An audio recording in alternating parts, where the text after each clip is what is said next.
Hello and welcome once again to the Tetracast. This is RPG Site's weekly podcast where we get the site staff together to talk about our favorite genre of video games.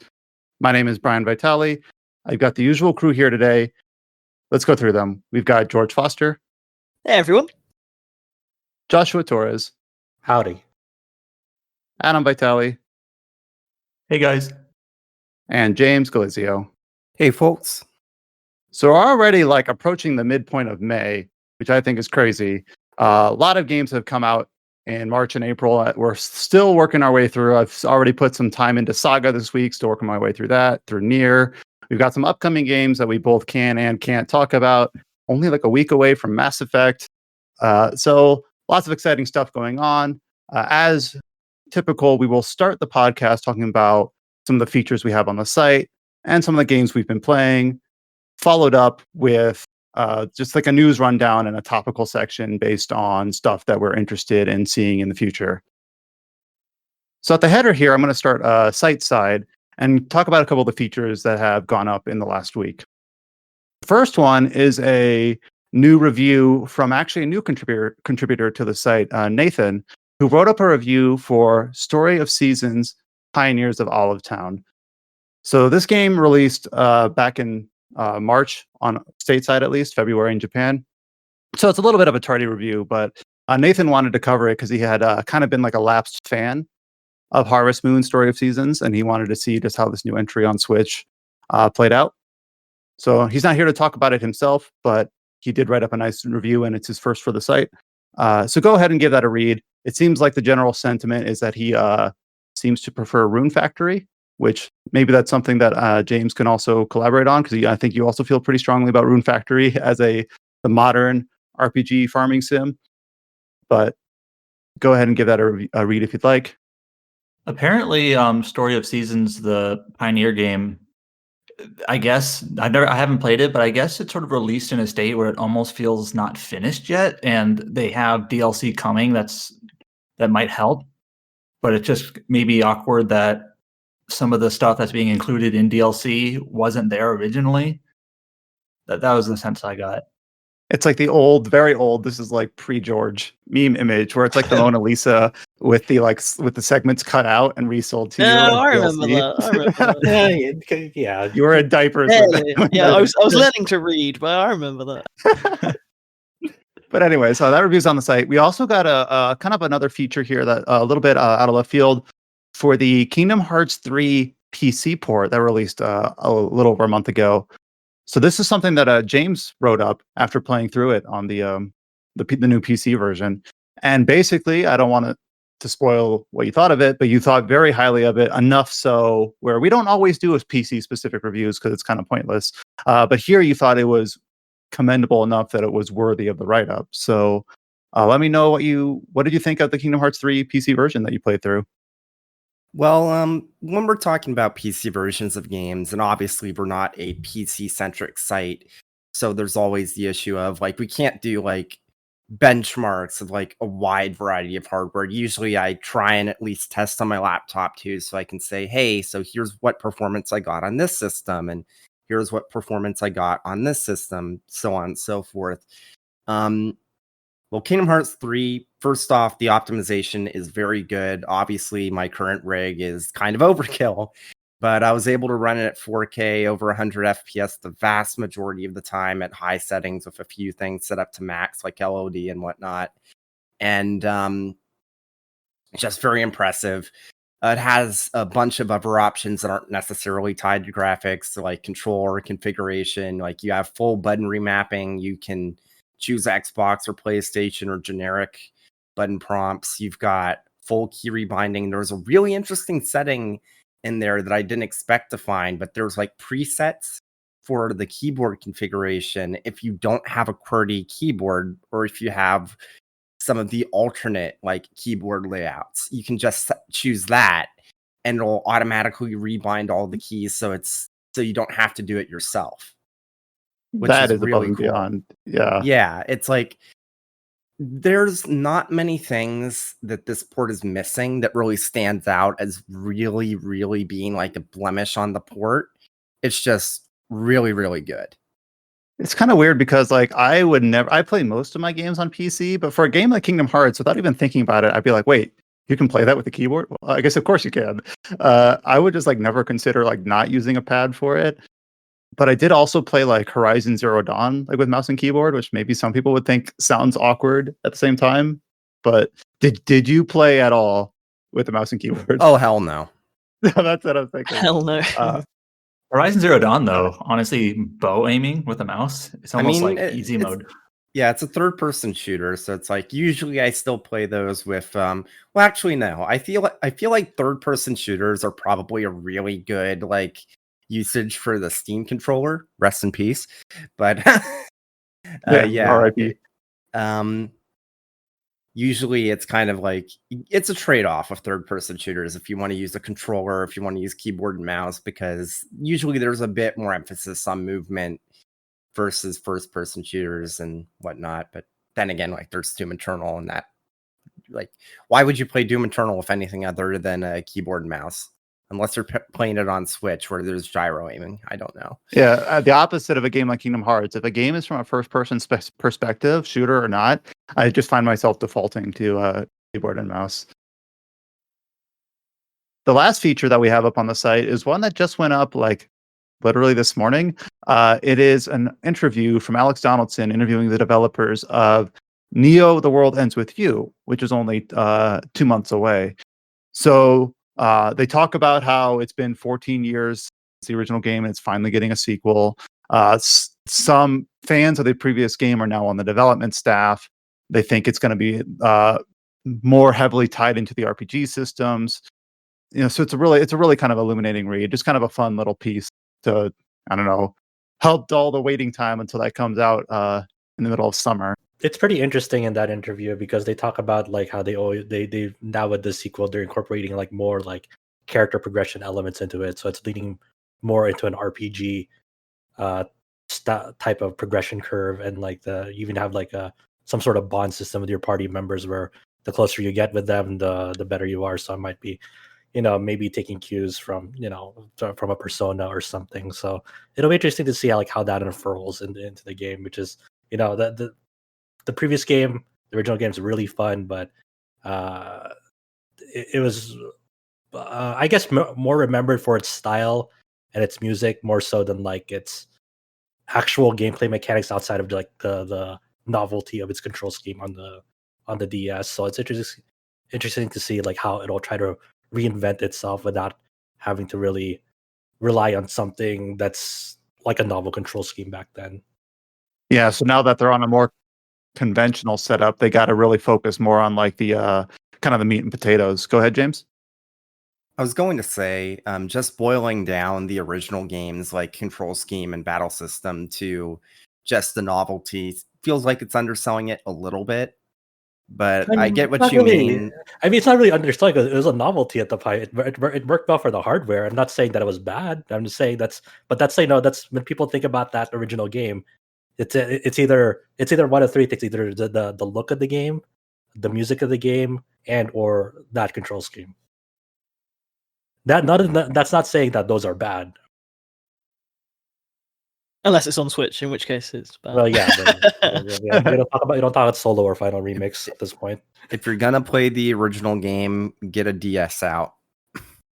So yeah, we actually haven't had a lot of opportunity to do interviews in the last couple of years. I don't know if it's just because like for a site our size, the easiest way to do it is like with the in-person events, when usually like when a developer or a studio will queue up slots that we can easily kind of have an itinerary that we can have our interviews go through.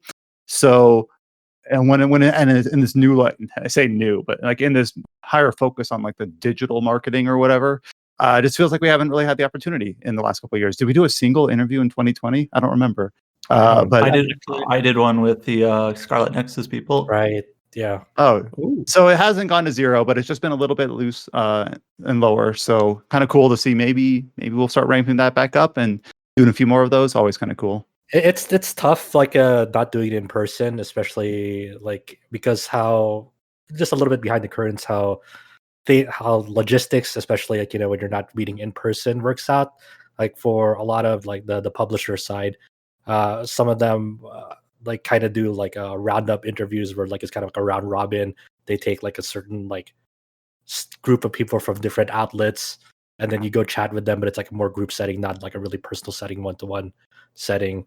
Like some of that happens in person, but more often than not, when you're doing in-person interviews, it's more one-to-one. While digital interviews sometimes can be tricky because it'll either be that round robin type of deal, or it's just like, hey, email us these questions, and then we'll get back to you if maybe. Yeah, we try to avoid that last type of interview if we can. Though sometimes it can be helpful. It kind of depends on the answers they give. Yeah, I actually did do an ad hoc, literally email the questions interview with the Team Ninja Boss for Neo 2.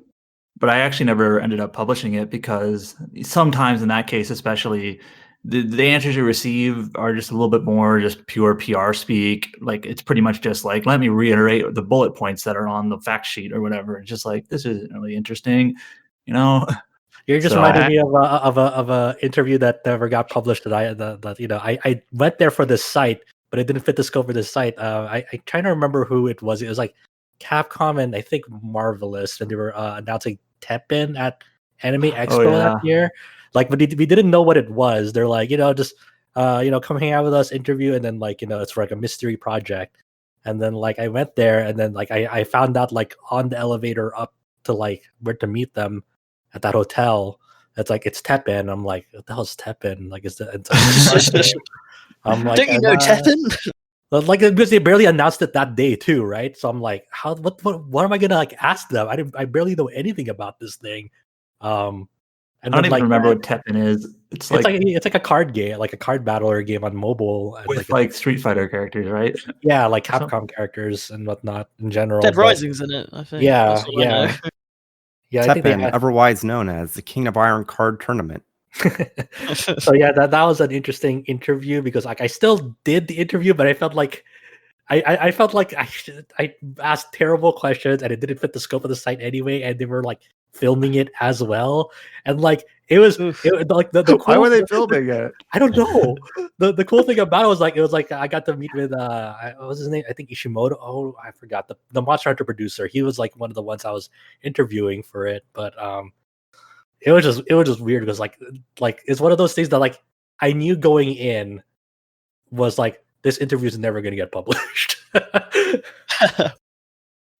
I had a similar one where so in 2018 I got a chance to interview people at Obsidian for the upcoming Outer Worlds, and that actually was like a really strong interview, really good preview. It was really good opportunity for us. And then the next year they're like, do you want to come back to do it for another game? And I said sure. And then I go there and it was for Grounded, which is like an interesting game, but I ran into the same problem where it's like, this isn't like it was weird because you had no reason to expect this from Obsidian. They had spent like 6, 7, 8 years making only RPGs, like no more than that actually, their whole studio's existence. And then they make this like survival sim game, which I totally am on board with them branching out, especially when it's a small team like that and it's just something they were really passionate about. But it's just like, how do I make this fit for RPG site? And I did end up publishing that interview, but I easily could have just been like, maybe I can pitch this somewhere else or something, because it doesn't really fit. And like, I don't think we ever really covered Grounded much. A, because it's not an RPG really, and B, it's still early access. So it was just kind of weird where it's like it was like Josh's setup where I didn't really know what it was going in until the moment of, and it's like, well, this is interesting, but I don't know what I can do with it with the opportunity here. Yeah, and it's like correction on my part. It wasn't Marvelous. It was Gung Ho Entertainment. When was the last time I did an interview? I want to say it was Anime Expo 2019, probably. I think. You can tell it was not last year. We did also have an interview from a freelancer last year where they interviewed Kanji Tang, who did the English voice of Ichiban. So that's also that was a good one. Yeah, that was kind of cool.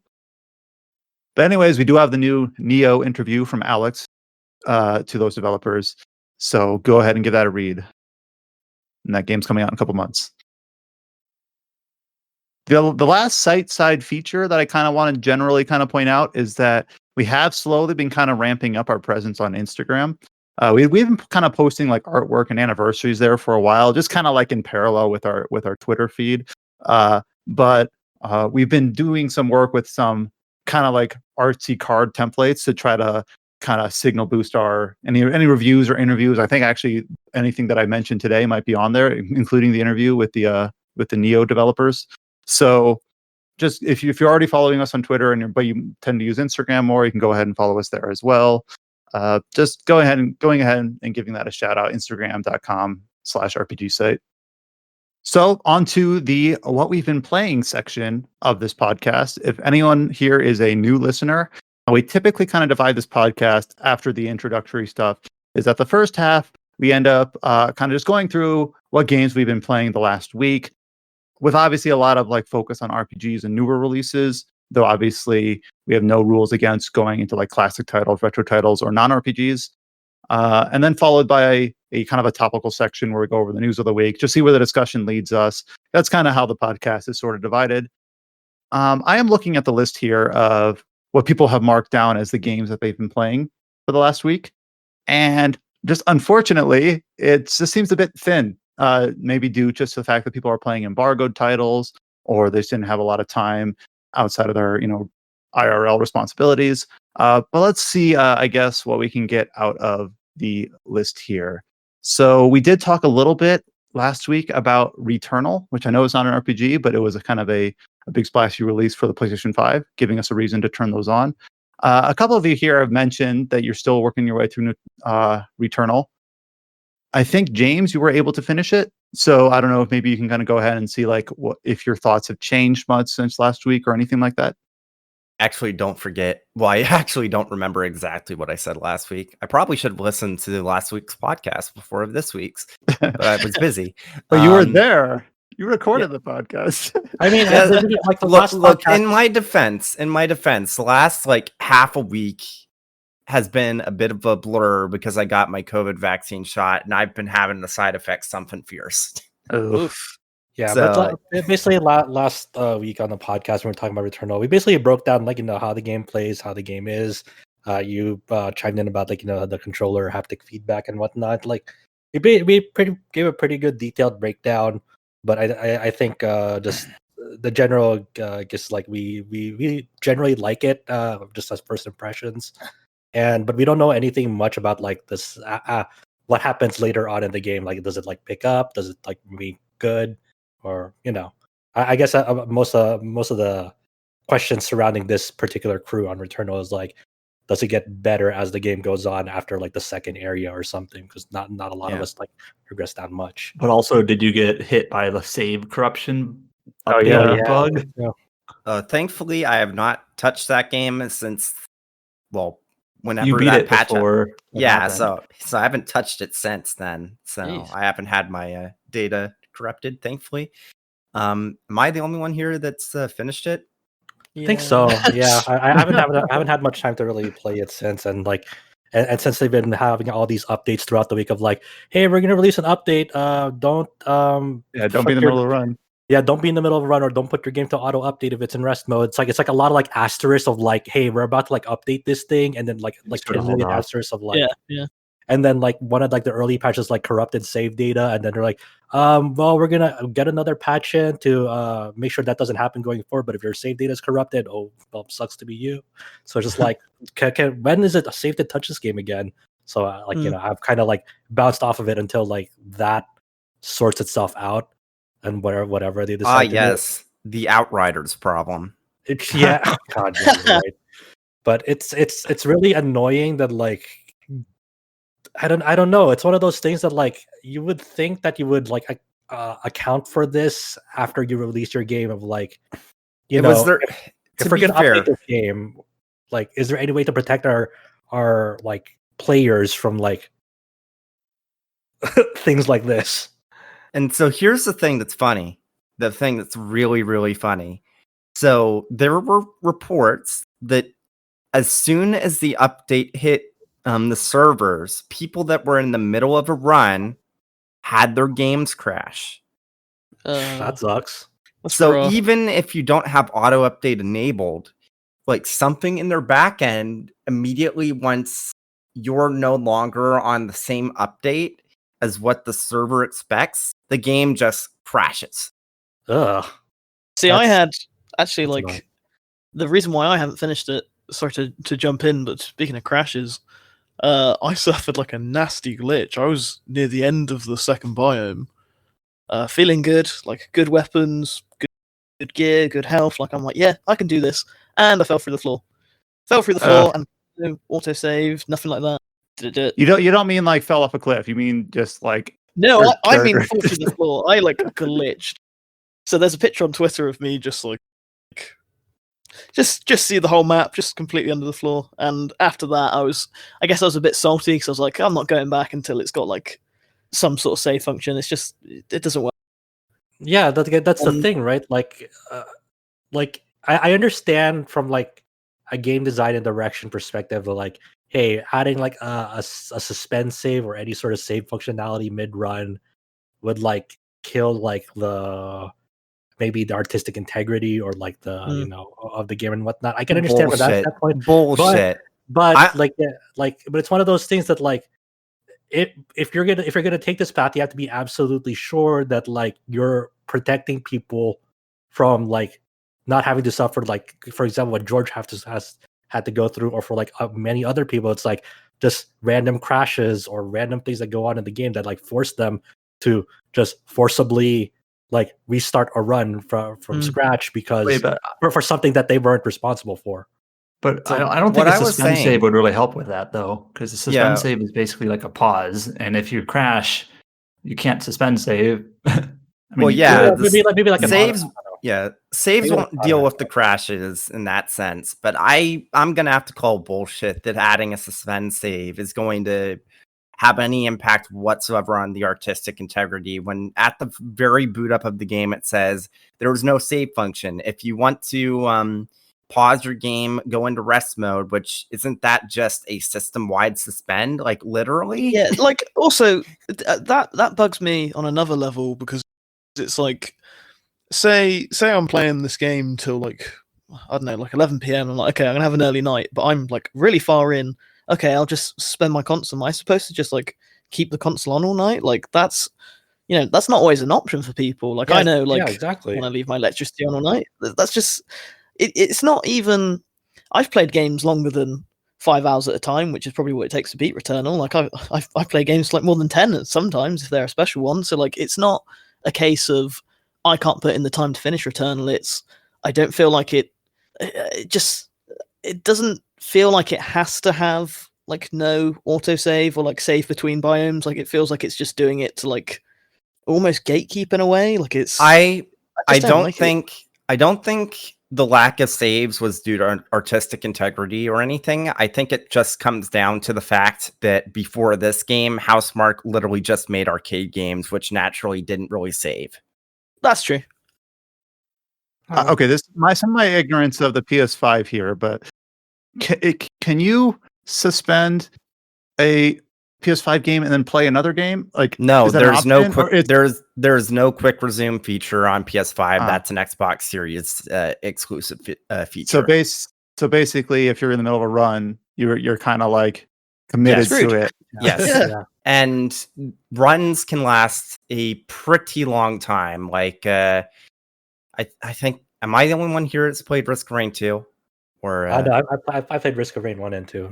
yeah, so you know what I mean when I say that runs here can last even longer than Risk of Rain runs, which Absolutely. can take an hour and a half, 2 hours.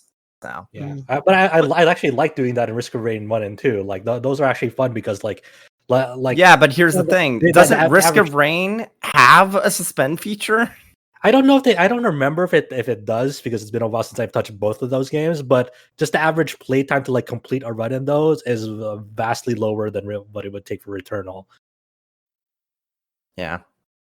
So I mean, that's like the thing that like separates Returnal from like most other types of like roguelikes is like just completing like a normal run in it is already like, just in general. I feel like the average time feels like it's higher than most others. Now that you finally said roguelike, I want to, and I think I said this last week, but I feel even more strongly about it this week. I do not think that Returnal is a good roguelike. I do not think it actually gains anything from being a roguelike.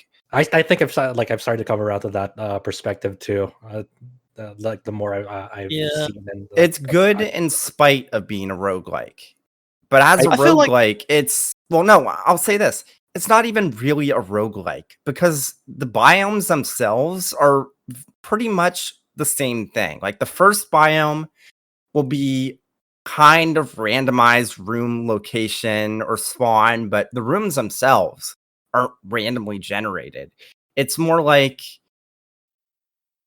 How they're snapped together. I think a Binding of Isaac, like a No. What I was gonna say is that Returnal is to a roguelike as Doom 2016 Snap Map is to modding.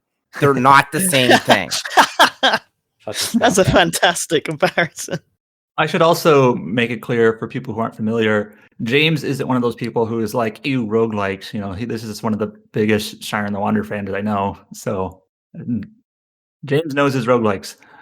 I used to play NetHack in middle school. Hell yeah. There we go. I like Returnal a lot. I just feel like I have to. It's like a constant stress. I feel like I have to be like, right, I have 6 hours free. Come on, let's beat Returnal. Like, I don't feel like I can just jump in and like learn a bit more, like try and beat that boss. I have to. You know, like, I feel like you know what would be cool about Returnal? Like, if down the line, if they put like an arcade mode update for Returnal, now that's something I'd be interested in. Well, they kind of already have an arcade mode because the daily challenges has like a score multiplier, and once you finish it, it like grades you based off of how well you did.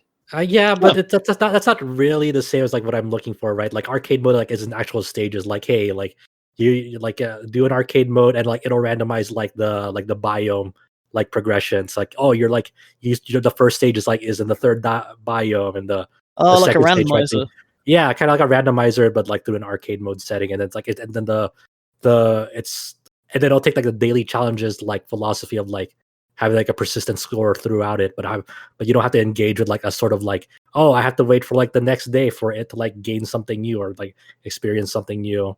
You know, I think like a more traditional arcade mode for that game would kind of do wonders for it, I think. Yeah.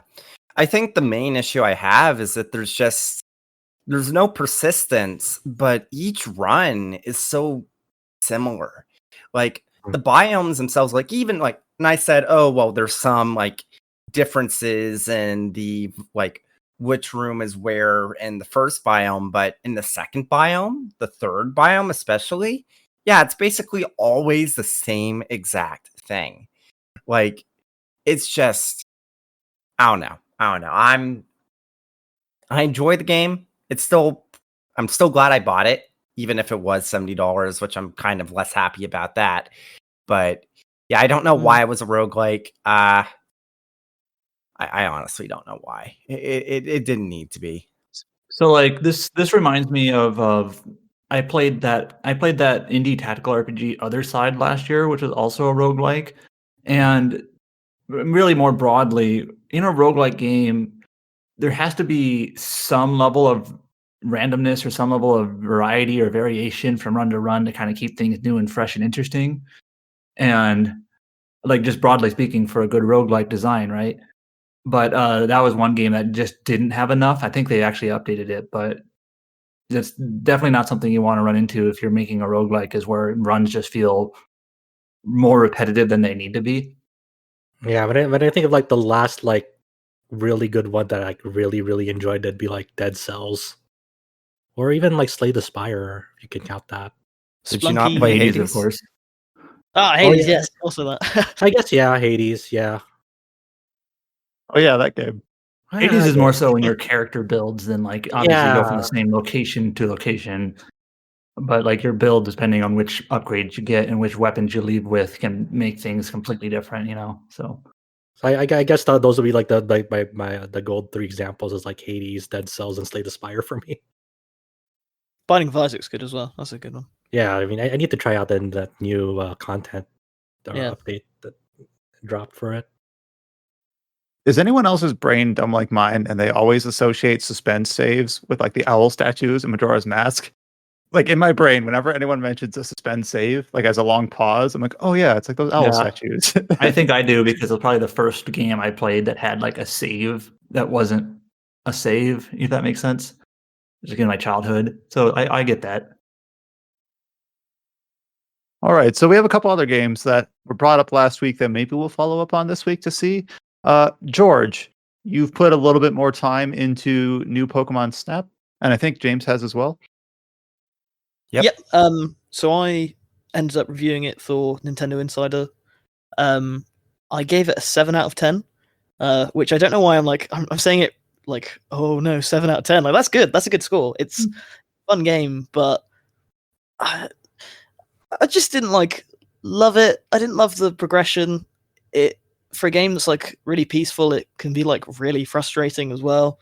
I apologize if I had an impact on your view of the game. No, not at all. Like, I was just at the halfway point, and the halfway point, I'm trying to think of the mission it is. It's like when you go underwater, the game is like, okay, so I guess you want to like replay this stage like 5 times, figure out what you're doing, and at that point I was like, it's the same thing with Returnal. I don't like having my time wasted, which makes it sound like a big shot, like, oh yeah, my time's important, but it's not. But it's like, when I'm choosing between so many games, I don't like Pokemon Snap say, okay, replay this stage again, and then do it at night, and then go find the Illuma spot and like do a 6-minute course photographing something you need to photograph once like 100 times.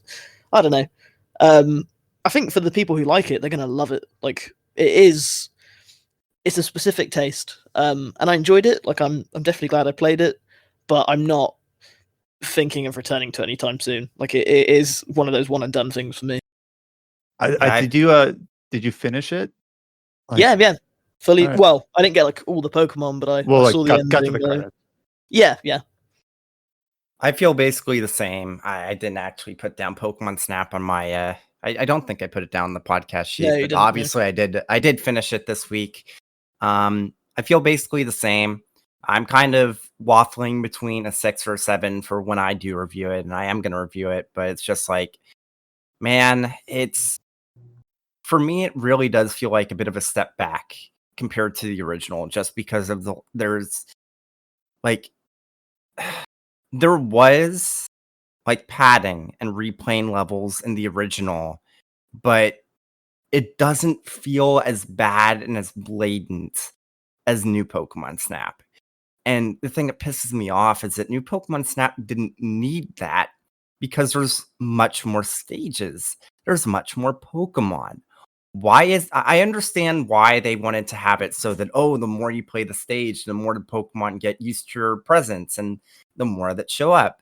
That makes sense from hey, that's probably what actually happens when you're a nature photographer. But from a gameplay perspective, it wasn't worth it. I remember you It guys feels bringing like- up last week that like the more Pokemon will show up the more you do the stage. Like, literally, you have to be a certain rank for more Pokemon to show up, which to me just feels like a level of gamification.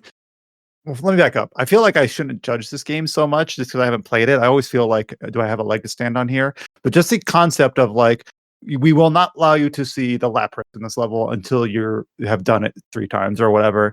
To me, like, I'd rather it be more skill based, where it's like, if you notice something and you chain the right events together, you can get the Lapras to show up, rather than just being like a hard software locked, oh, you're level 3 now, there's the Lapras. So like, to me, that's just far less interesting in principle.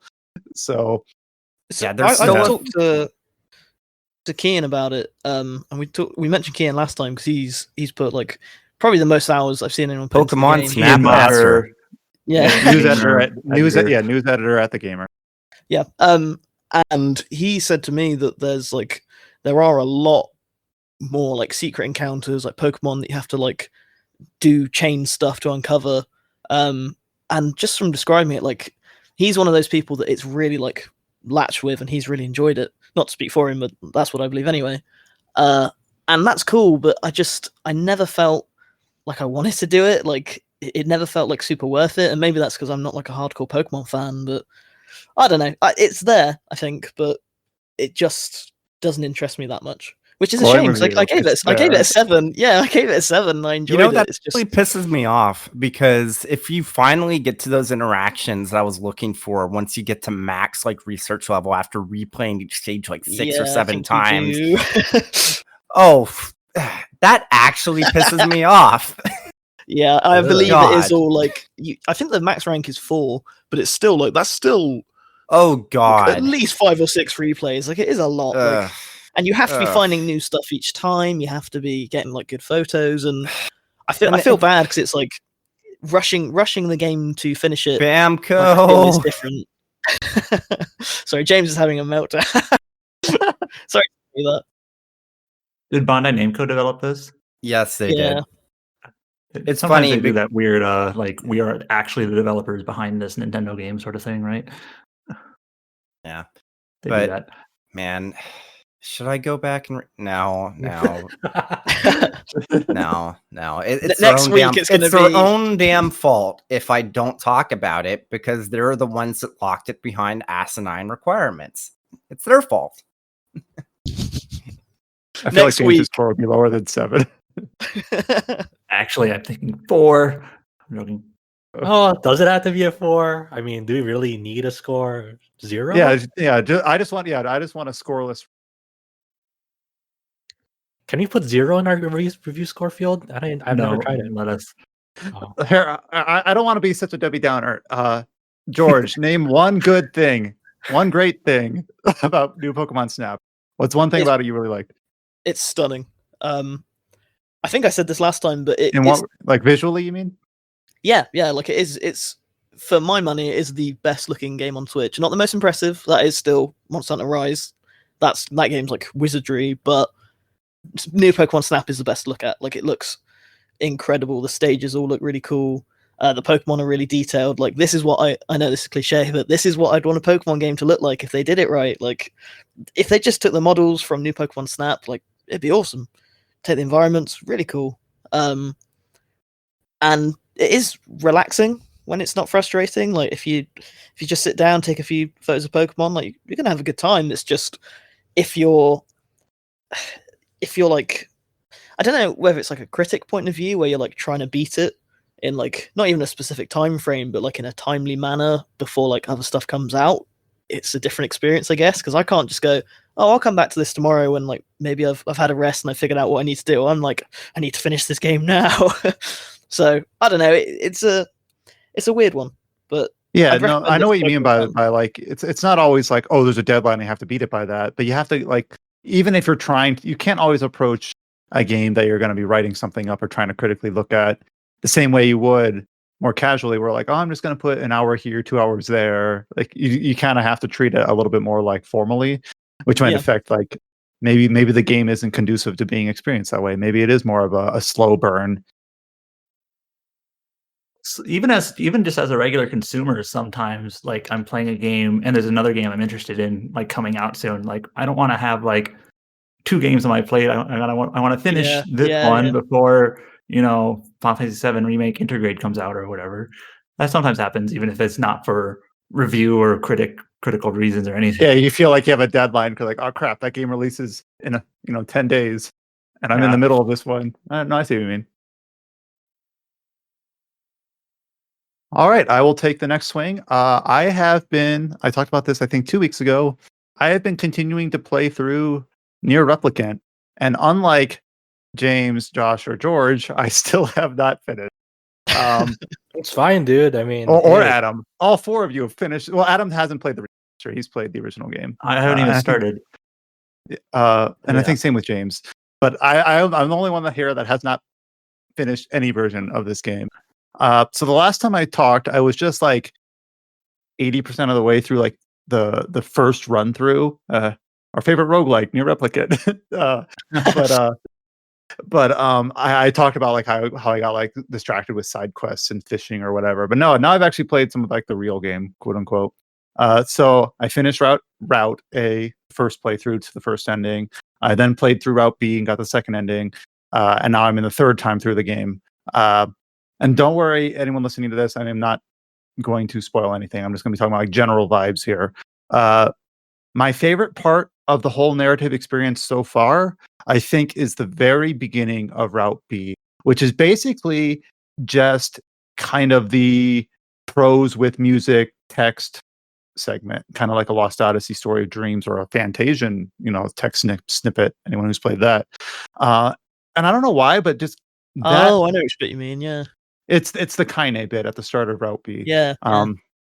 And I don't know why, but you had already seen a little bit of that with like the section in the woods area where that area has a lot of those text adventure sort of bits, but I never felt so strongly about those. When it actually like focused on it, and there's a few other ones sprinkled into the second time through as well. It just really fits for this style of game, I think, this style of storytelling. Uh, for whatever reason, I felt like more like emotionally connected to that manner of delivery of the story compared to like just the base game. And I don't really So- know why that is, but I've always kind of felt like I'm a really high proponent of like the Lost Odyssey, Years of Dream stories. People will just say like, well, then it's not a game, it's just prose or it's just music or it's not even written that well. But I don't know, maybe my standards there are misaligned. But I tend to just gravitate towards those. I really think more games could do more. They don't have to ape that completely, but if they just had more sections where it's like, if you just read this, just enjoy, something, just more dialogue to read, more, more background lore to look at. I think more games could do more with it, and I really enjoy that part of the second. Let me just playthrough. pop in really quick. The Trails games have a few stories that once you get all the chapters are actually pretty good. Like there's the one with the I forget her name. The Scarlet. Yeah, the Scarlet. Oh, That's the one I'm yes. thinking of. Oh I just forget yes, her Red name. Moon Rose, otherwise known as Falcom Rewrites Tsukihime. Oh, okay. I don't know Tsukihime, but I remember that one. Like, hey, this is actually pretty good. If you like look at it at a glance and you're like, man, this is so many pages of reading. But if you actually just like sit down and read it, it's like, wow, this is actually pretty nice. And if it was a cutscene or a montage or something, it wouldn't work as well, in my opinion. So what we should have is more novel adaptations of RPGs, so we can say fuck the game and just read it. Read the novel. That's right. Yep. Ah yes, the Balan Wonderworld approach. Hey, Yeah, I haven't explained that. I haven't played that game, so I'll need to explain. You know what? I actually read like the first 50 pages of like the NieR Replicant scripts, like the English scripts that came along with like the White Snow edition. Like I kind of enjoyed not replaying but like revisiting that game again, but just sorely through like just text like that people had to like read and perform. I'm so jealous you've got those books. They have like they have like the whole like setup of like it's just like it's kind of like a stage play almost of like, hey, it'll briefly like describe the scene setup and then like these are what the characters say in it. It's pretty neat. That's actually probably one of the coolest things I've ever heard of in like a special edition. Yeah, it's like a whole like Whoa! Are you not meaning like the Death Stranding baby replica? What do you want about? Yeah, Coolest thing I am. It's literally okay. Yeah, I'm looking at it. It's like 6 like mini like books that have like scripts and like half of them are like for just the main story, half of them are like the side quest, and then like one like special one that like it includes like content that like some of the new content and also like just miscellaneous text like when young NieR like drowns like in like the river, if like you jump to the water and then like you get out of it and then like what's Weiss's quips of like him like almost drowning. Yeah. So it has like even has like the scripture like at the banter text. Like it has like Banter text. Yeah, it's neat. Like it's like you get to see like all the different sort of like contextual interactions that would have occurred that you might have missed. Like like what would like NieR say if he exited the library without talking to Yona? What if he said it that like trigger then? That's cool. Anyways, prose is an art form, so it's nice. It's nice to get like a different perspective. Not perspective might not be the right word, but like a different style of storytelling from just cutscenes and dialogue. That descriptive kinda text silly, you don't see though. in games very often.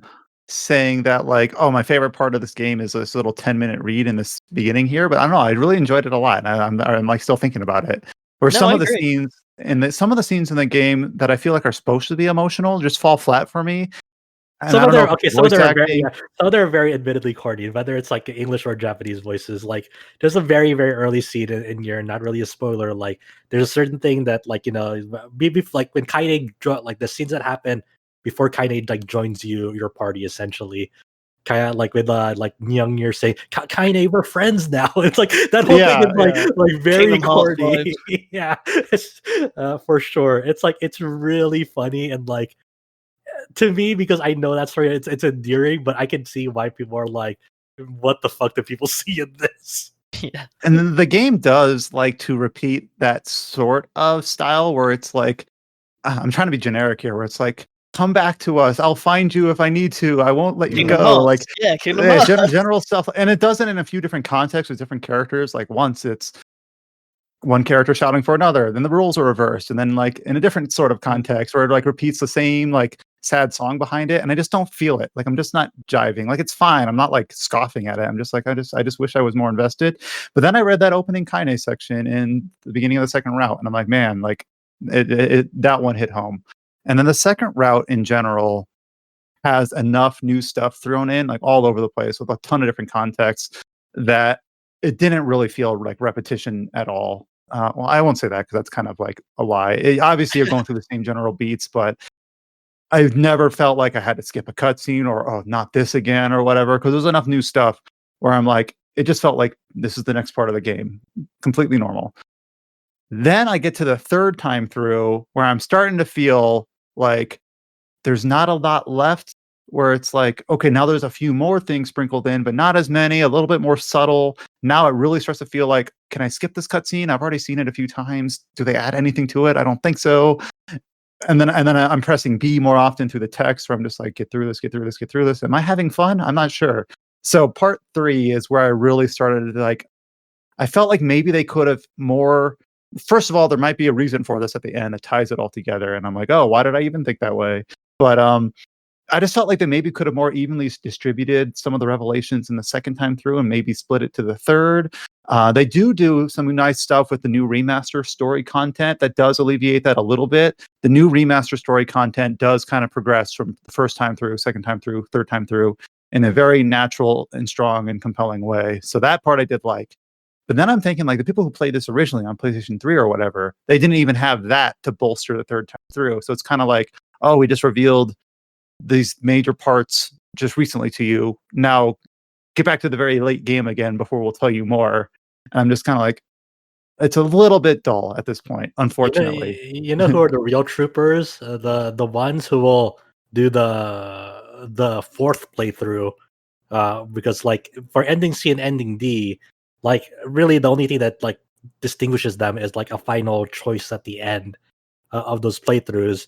Like people can like sane people will just see ending C, then like reload their save file, just go to the final thing, and then pick the other option for the other ending. But some people, the real troopers, will be like, no, I want that ending C stamp on my save file. I was actually going to ask that. Like, if you want to have your save file say all the letters, you've got to play through a fourth time to make that choice, right? Right. Yeah. If you really want, so they'll be like, all right, let's do it. Like a tiny fraction of my mind was like, do I want to do that? Mm-hmm. No. So I don't want it to skip. I don't want to like this be like ABD or whatever. I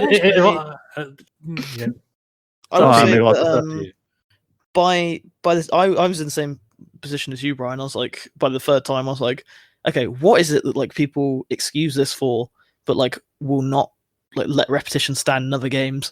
And then when I finished the game properly, I was like, no, okay, it passes. Like I cried like a baby now, and like I'm thinking about it all like again. It was like it was a journey. So like obviously I know you're going to finish anyway because you've been playing for so long. It's like an investment, but like do stick with it because that last, that the finale is well worth it in my opinion.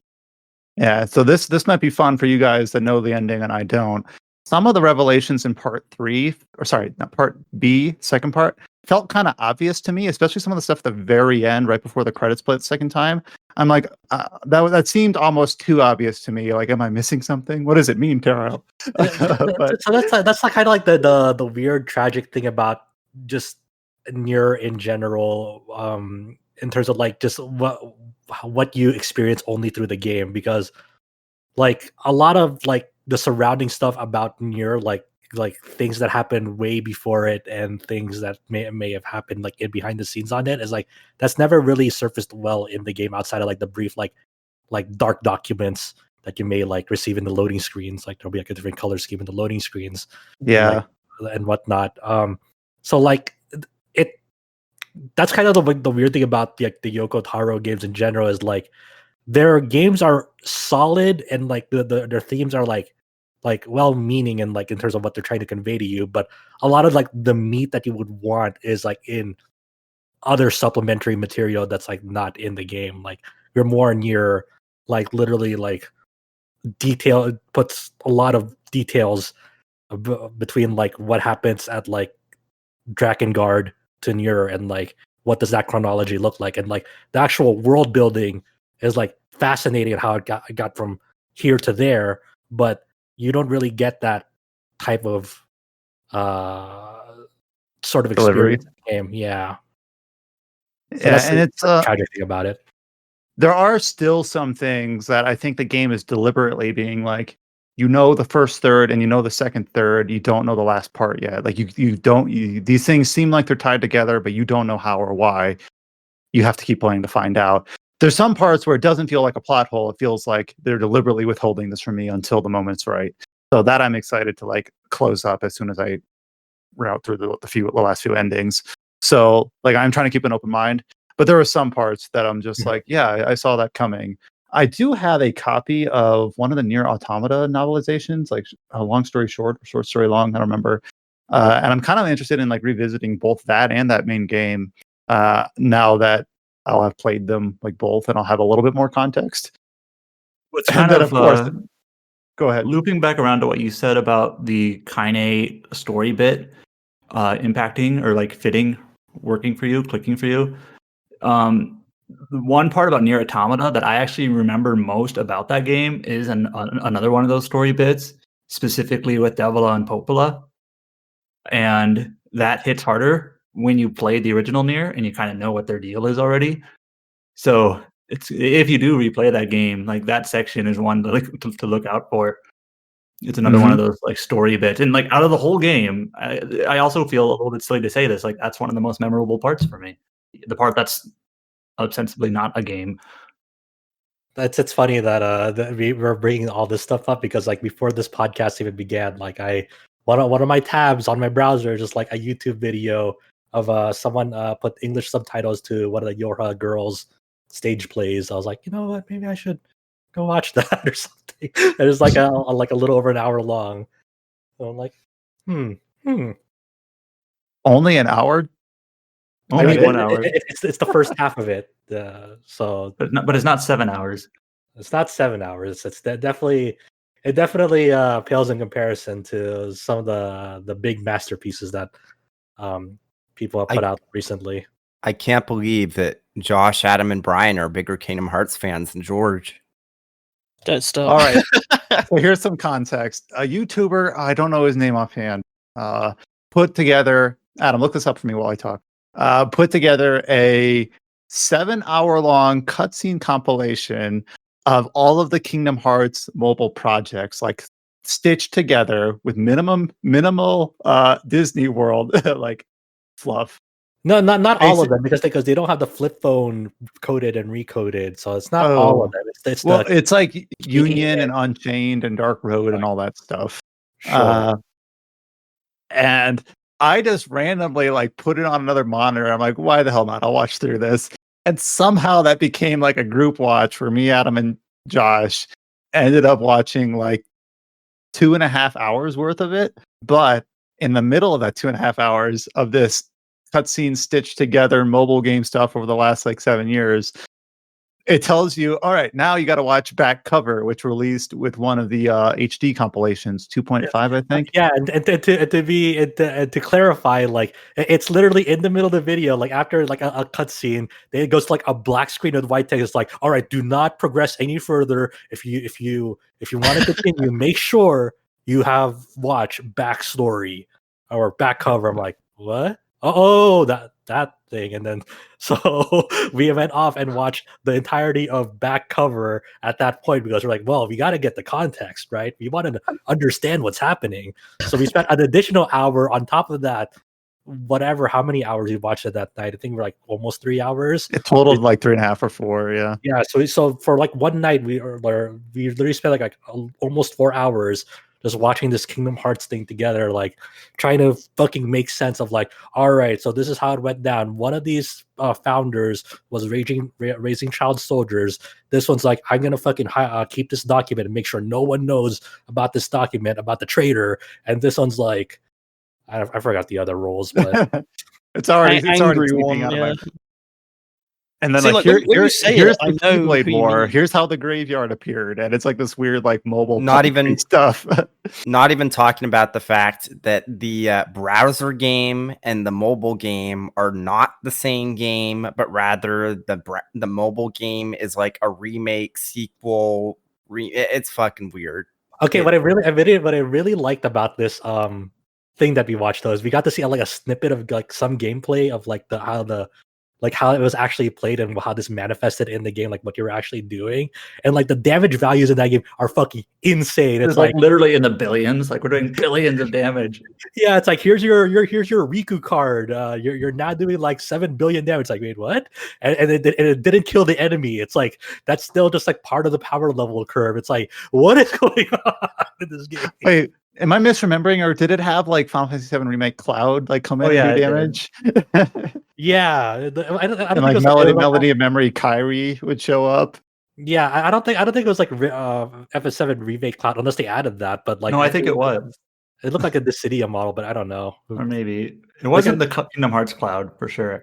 No, but it was, which is weird it to was see. weird. Yeah, I don't know what I watched still, but we stopped to finish it. You know, Yeah, we have how long to go? Another 4 hours. Yeah, we already done 4 hours, so we're like halfway through if you really think about it. Just 4 Is it hours. worth it? Was it worth it? George, is it worth it to do it? No. No hesitation on that. Like if it was But- anything else, yeah, but like the mobile stuff, you can just chuck in the bin. Who cares? But okay, George, no, you're wrong because you won't understand the finale of Kingdom Hearts 3 if you don't understand it. I want to understand that like Keyblade wielder cutscene tornado Oh, thing. but that's obvious. That was literally just like a I want to understand it fan fully. competition. I want to know all those characters. I want to learn more about what was that character called? Catharsis, Ephemer? Journey, Scold? Yeah, Yeah, how are you gonna understand Kingdom Hearts if Oh, you don't know who Prinny. like Strelitzia and Scold are? yeah. Come on now. and brain. Oh right. Oh yeah, Brain. was that the guy Brain. that had the hat? Brain. Yeah. Yeah, How can you Brain. say that you know Kingdom Hearts if you don't know Ventus's backstory? Oh yeah. Spoiler: Ventus makes an appearance. I can't spoil anything else. Like why? How does that make sense? Though I do remember there's some dialogue in Birth by Sleep that it kind of explains that you need to know more about this character. See, that's why I started watching this in the first place because all these holes I had to fill. What are we doing? But yeah, What are we doing? well, yeah. Oh, how did we get on this subject? Josh was talking about spending an hour watching Yoko. Your Taro hot girls. play. Yeah. Hey, sorry, so it's my fault. all the stuff that we have to subjugate ourselves to in order to get the full experience. The one time we talk about Kingdom Hearts on the podcast, George can't pipe in. No. How I'm come- choosing not to. I'm like, nah. Oh. I'm not dealing with that stuff. How can we call ourselves an RPG site if we don't know everything about Kingdom Hearts? That was a trip, and I probably will finish at some point. But maybe if it's not a group watch, I don't want to subjugate. I don't want anyone else to suffer. No, look, me and Adam are with you. We're invested. Yeah, we're not gonna let you do this alone now. Just like that one Simpsons gif of Homer like patting the couch saying, "Come over here, boy." I'm gonna have the fucking year shit of Brian. We're friends now. We gotta do this together. Come back to me, Brian. We'll let you go. Anyways, NieR is good. There's some parts that are falling flat, but other parts that are singing really, really strongly. So I will probably have it finished by next week, and maybe next week or in a different context, we'll go more spoilers. I'm not certain. We'll have to see if the interest is there. But yeah, obviously, I'm glad to play through it. And my deadline for this game, talking about like trying to finish games, is that I actually kind of want to finish this either before Mass Effect or before Biomutant. I'm not sure which of those that I want to jump into for my May game. still dragging my feet on ever getting back to Yakuza 5. Well, how far did you get into Yakuza 5, or did you start it yet? Or I never when I guess get back to the series at Oh, Yakuza okay. 5. Okay. I played like 3 and 4 bang bang, and then I just paused. So Need a break. gotta squeeze. Gotta catch up. My goal is for the end of the year is I'll play 0 through 7. Maybe You have to Judgment. play Judgment before Judgment 2. Oh yeah, more on that later. Yep. So I didn't put this on the podcast stock, but I did play more Famicom Detective Club. I can't talk about too much because preview embargo's up, but the review embargo's not until next week. So, yeah. Look What forward is to that. Famicom Detective Club? It is not a visual novel. It's a Japanese adventure game. Those are different. I feel like VNDB here, like gatekeeping, just saying that. Did they ever reinstate 13 Sentinels on VNDB? No, because they're cowards. Look, if you're going to include Danganronpa, Ace Attorney, Virtue's Last Reward, Zero Time Dilemma, and all of those adventure games on VNDB, including the original Famicom Detective Club, which is blatantly an adventure game, not a visual novel, and then you draw the line at 13 Sentinels, you know the real reason why is probably because it was like the first like Japanese adventure game, like VN style game in a long time that got like massive critical appeal. So I'm sure the moderators and the admins are like, oh, I'm angry that this game is getting all this appeal. We're going to ban it from VMDB. You can't shake the status quo, man. It's hard to go against the system. But yeah, so basically Famicom Detective Club was a series of 2 games. And actually, I just found out the other day that it did get a 3rd game on the Satellaview. Wonder if we'll ever get that localized one day. But yeah, it's a series of Famicom Disk System games that were one of the original like Japanese adventure games back in 1988 and 1989, respectively. Really fascinating stuff. Basically, you play as a teenager, like young detective, solving murders. It's not much to say about the premise because that's basically what it is. The first one, it's like you're hired by this butler to this one like wealthy family trying to figure out who killed the matriarch of the family. And then the second one, it's like there's this like curse in the school called The Girl Who Stands Behind. You're investigating it, as well as the death of one of the students there. It's things do get more interesting in that. I will say, I think I can say this. I think that The Girl Who Stands Behind is probably the better of the two. I really enjoyed that one, but definitely wait for my full review, and it will be a video review when we push it next week. Damn, you're a rock star on those video reviews. Feel like I gotta contribute something soon. Look, the real well, this is kind of some inside baseball, but we did talk with NOAPR recently, and I accidentally said, yeah, we're doing a video review. So it's like, why'd I say that? Well, I feel like all 4 of you are the reason why this. Well, I say this, but we're an hour in. The reason why this intro section is a bit light is because I think all 4 of you are working on at least one thing that's embargoed, and I'm not. I'm just like, nope, I'm still not done with NieR. Like, What are you talking about? Adam and I have inserted our 2004 disc of Shin Megami Tensei Nocturne to our PlayStation 2s. Oh, I see. And you just both decided to play this PS2 classic, this gem of a game at the same time. Just Weird. No reason. But you both really like Nocturne, the 2004 PS2 release. Yes, of course. Just solely the 2004 PS2 release. There's nothing else for Nocturne coming out anyway, so we just decided, hey, we should. For an arbitrary reason, should we put off on talking more about Nocturne until some later date? Yeah, we should. I feel like I'll be in a better position to talk about it, like in a week or 2. Yeah, I don't want to ruin the game for people who didn't experience it back in 2004. Sorry. No, I am totally on board with this. This makes sense to me. That's everything off the list. Does anyone have anything else like James did that they were just hiding, or should we go into the news / topical section? Let's go. All right, let's go. Let's go. All right, we got a new trailer for the upcoming Final Fantasy VII Remake Intergrade. So this obviously is releasing. When is it releasing? In June. June 10th. Sorry, it's just I was looking at the site, but it has the April 10th date from last because like it's not the same game, but it is the same game. This all new right. trailer debuted as like the final thing for the first stream for Final Fantasy VII: The First Soldier, the mobile game battle royale. So that's when it debuted. So that's a lot of fun.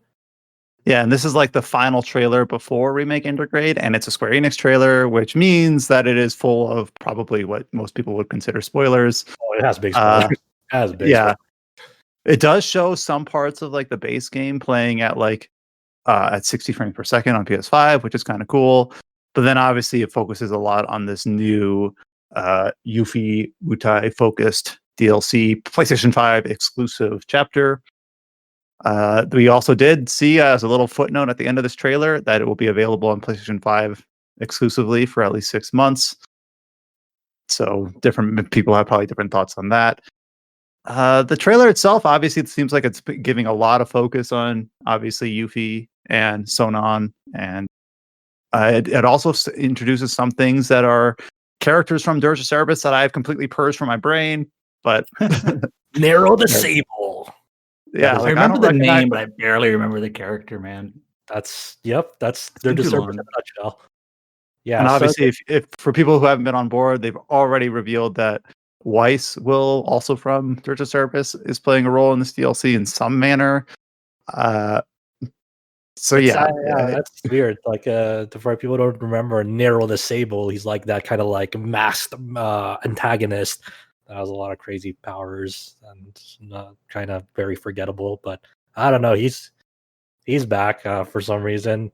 They also showed off that the Fort Condor mini game from the original is making a return here as well. It's kind of like that strategy game. Yeah, it looks a little bit less like tower defense and more like conventional strategy RPG, but in the Final Fantasy VII like style, it's kind of weird. It looks like a Warhammer tabletop presentation. Yeah, it kind of does, like little like statuettes moving across a very small battlefield. I kind of dig what they did with the art style for that. So I don't know. That's cool, but it looks exciting. There's a lot of moving parts. It looks like in that game, and I wonder also if they're gonna like have some new things in like the main narrative too, with how that trailer framed things. So, and they did also show off Ramu. I don't know the Thunder Summon.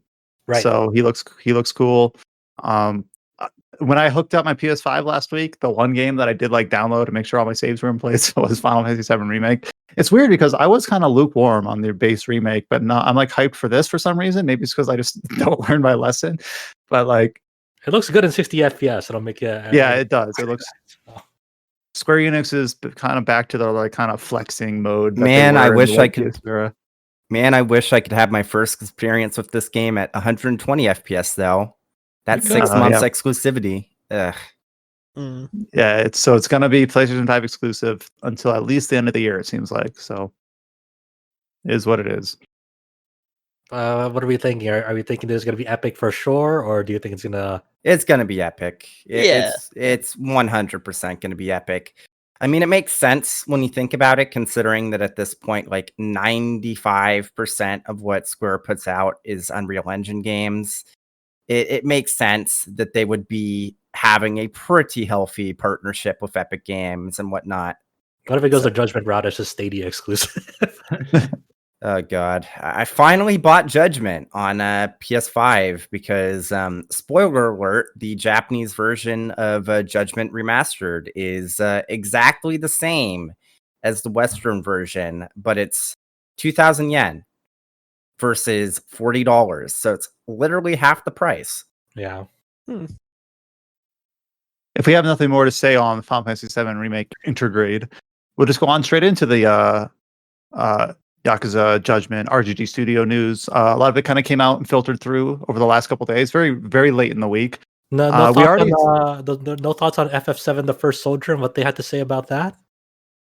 What did they have to say about the first? I mean, look, they have chocobos. You have the mechs that you can ride on it. They showed a map where you can drop to. You saw like just soldier cadets dropping onto the Tomato Town.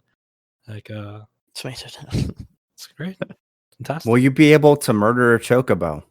Probably, I think so. Type 0 all over again. When's that game due out again? I think they're doing closed beta test signups on Android. I don't know if there's a release date. So, Oh yeah, signups open for Final Fantasy VII. The Last Soldier. the first soldier. First Wait. Soldier. Or is it Last Soldier? The first soldier.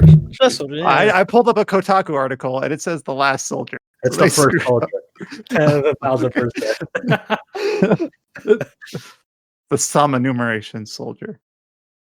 All right, yeah, this Kotaku article, not to shit on them, but they've got like The Last Soldier italicized twice in their article, and then later in the next paragraph it says The First Soldier. Yeah. Berenstain, what are the other? Anyways, beta signups are open, I guess. Who's dropping with me? I'll drop. I'm gonna be too busy come next week when I finally start playing Final Fantasy XI. Ugh. What is the FF11 Battle Royale? It got canceled. Oh, damn. So over the last couple weeks, we've had a lot of teases that have from Sega and from RGG Studios about a probable incoming sequel for Judgment. They were doing like these little Twitter tiny video clips, and some people that were really dedicated were like really trying to like scour and comb through those and be like, what is it going to be? Where's it going to take place? And some people did kind of poke out that it was going to take place in hope I get this right, in Yokohama, which is where parts of Yakuza 7 take place. So, and then that did end up being true. Sega and RGG Studios announced Lost Judgment as a global simultaneous release for September 24th for basically all consoles, no PC release. Just like Yakuza 7 and Judgment, it will have the dub and the sub. It'll have the dual subtitles, for one that matches the Japanese audio and the one that matches the dub audio. So this is kind of like everything from Judgment and Yakuza 7 in terms of like Western presence at kind of its zenith as a global release, the first for the studio. So I haven't played Judgment. I don't know like if it originally left off on a sequel tease or not. But we got a new announcement trailer, both in English and Japanese. We got some interesting artwork for it. What do we think about Lost Judgment? It I'm looks very really excited. good. Yeah. I'm very excited. Yeah. The impression I got was that Judgment did well. Again, I haven't played it yet. I should, but from people I know that have played it, they said that it does some really cool things. It had a lot of potential. Obviously, as a spinoff, like there is room to kind of build upon that. So hopefully, this is just that. Yeah, they're like I really love Judgment. Like I can see why for a lot of people who are just into the Yakuza series in general or RGG Studios, like a good chunk of them will say Judgment was their favorite story. It really builds up in a way that like a lot of Yakuza games like they have they're crazy, but the way that Judgment builds up and like the finality of it, the whole final stretch of it is like very strong and how that unfurls. So I'm really interested to see how this the first Judgment is a very conclusive arc. Like the when you first introduce the Yagami and the cases that he's on and what that amounts to, like it's off. It's not like a sequel teaser or whatnot, but it's like due to the case of Yagami just being like a detective, like it's like there's a new case, there are new things happening in this. So there's never like a case of like, oh, we're dangling like this carrot in front of you that there'll be a sequel tease. So it's nice to see that RGG Studio heard like the feedback of fans wanting more Judgment, because they before Ichiban, I guess Ichiban debuted on the Yakuza Online. I forgot if that was before or after Judgment, but a lot of people warmed up to Yagami as being sort of like a new protagonist. That's not just like a mainline protagonist, but a strong like frontliner for a Yakuza spin-off series. And I really like his demeanor. He's a very mellow, down to earth guy. Always tries to do the right thing, but he's not like as intense as Kiryu or not as energetic as Ichiban. So it's a really interesting take. This is an interesting premise for Lost Judgment. Lost Judgment is about this new case where there's this guy where he's being accused of committing 2 crimes at once, and there's whole questions about like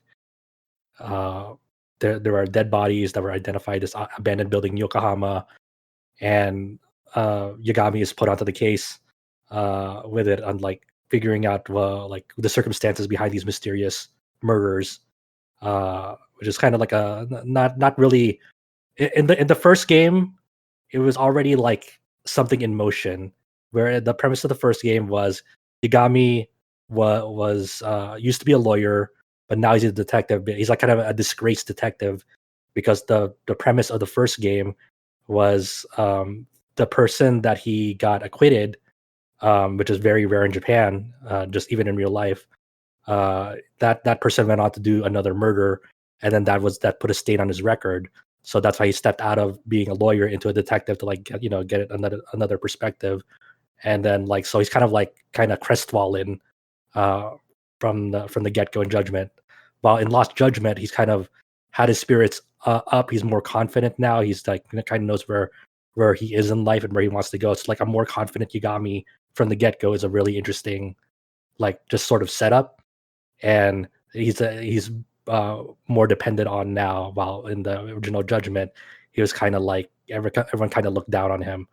So it's really cool. A lot of they mention in Lost Judgment that as part of this new case, one of the big locations that they're gonna have, and it's like a high school setting. So like Yagami will go undercover in a high school, in and they actually mentioned that there's a specific combat style where you can just like, if you don't want to punch high schoolers, you can just like parry them and just like deflect their attacks. Yeah, which I thought was a nice touch. In the first Judgment, he had 2 combat styles: the tiger style and the crane style. One worked better on groups of enemies. One worked better in one-to-one combat scenarios. And then in this one, they added a third style, the snake style. And yeah, as you mentioned, that'll focus on parrying more like self-defense rather than going a graceful style that can deflect and return an opponent's strikes using their energy against them. So, and then I forget what context, but they mentioned like you can use this in the high school setting if you want. Yeah, there's like high school bullies trying to pick a fight with you, and you don't want to beat the shit out of them. Then it's kind of a weird setup. Like at first, you're like kind of tilting your head, but like, are there really bad dudes over there? Who knows? I don't know how much you'll be fighting high school kids in this, but it's definitely. But people, I think the response that cracks you up the most is it's literally the "How are you doing, fellow kids?" meme. That's definitely Yagami in this one. Yeah, I was gonna make that joke. He even has a skateboard and everything. Yep. Yeah, like there was like you could engage with the skateboard a little bit in the first Judgment, but in this one they go all the way where you can just like literally just fucking ride a skateboard and like go to half pipes and do fucking tricks. It's like, all right, sure, I guess. Why not? And then some of the mini games that they showed in the trailer, there's like a whole new boxing thing you can engage with, and instead of like drone races, you have like these battle bots arenas that you can like build your own robot and participate in tournaments with that. And then they have a dancing mini game as part of this as well, so you'll see Yagami like dance off. I think the thing that's really still in question, right, is whether they're gonna have karaoke in this game, because in the first one they didn't have karaoke because Takuya Kimura, the actor for Yagami, is literally like one of the most famous actors in Japan. That like the fee for him to like just put his singing voice into like something is like I hear it's like astronomically like high. That's crazy. Yeah, so that's the reason. But Kimura is still back as Yagami, but the verdict's still out whether they're gonna have karaoke in this game. Will they actually shell out that massive amount to get that? It'll be interesting to see.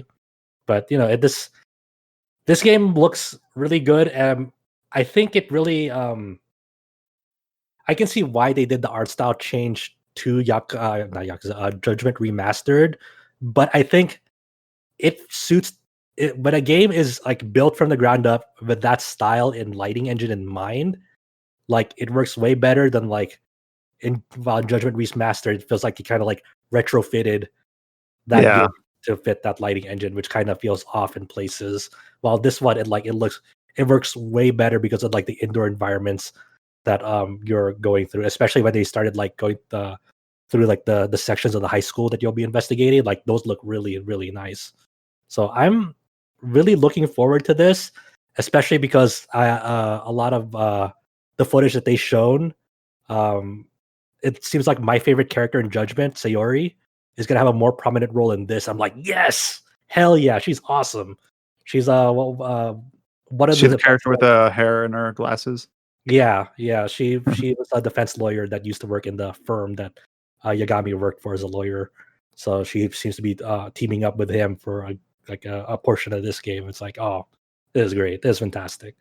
But Now, one thing that we have to bring up that's kind of inherently tethered to this discussion is that in an interview with IGN, RGG Studio, it just says the two producers, either Toshihiro Nagoshi or Kazuki Hosokawa, have mentioned that basically Judgment will continue as the action series pillar for this Yakuza meta franchise, where Yakuza Like a Dragon obviously introduced the turn-based RPG mechanics, and then the Yakuza series, presumably continuing to star Ichiban, will carry that forward.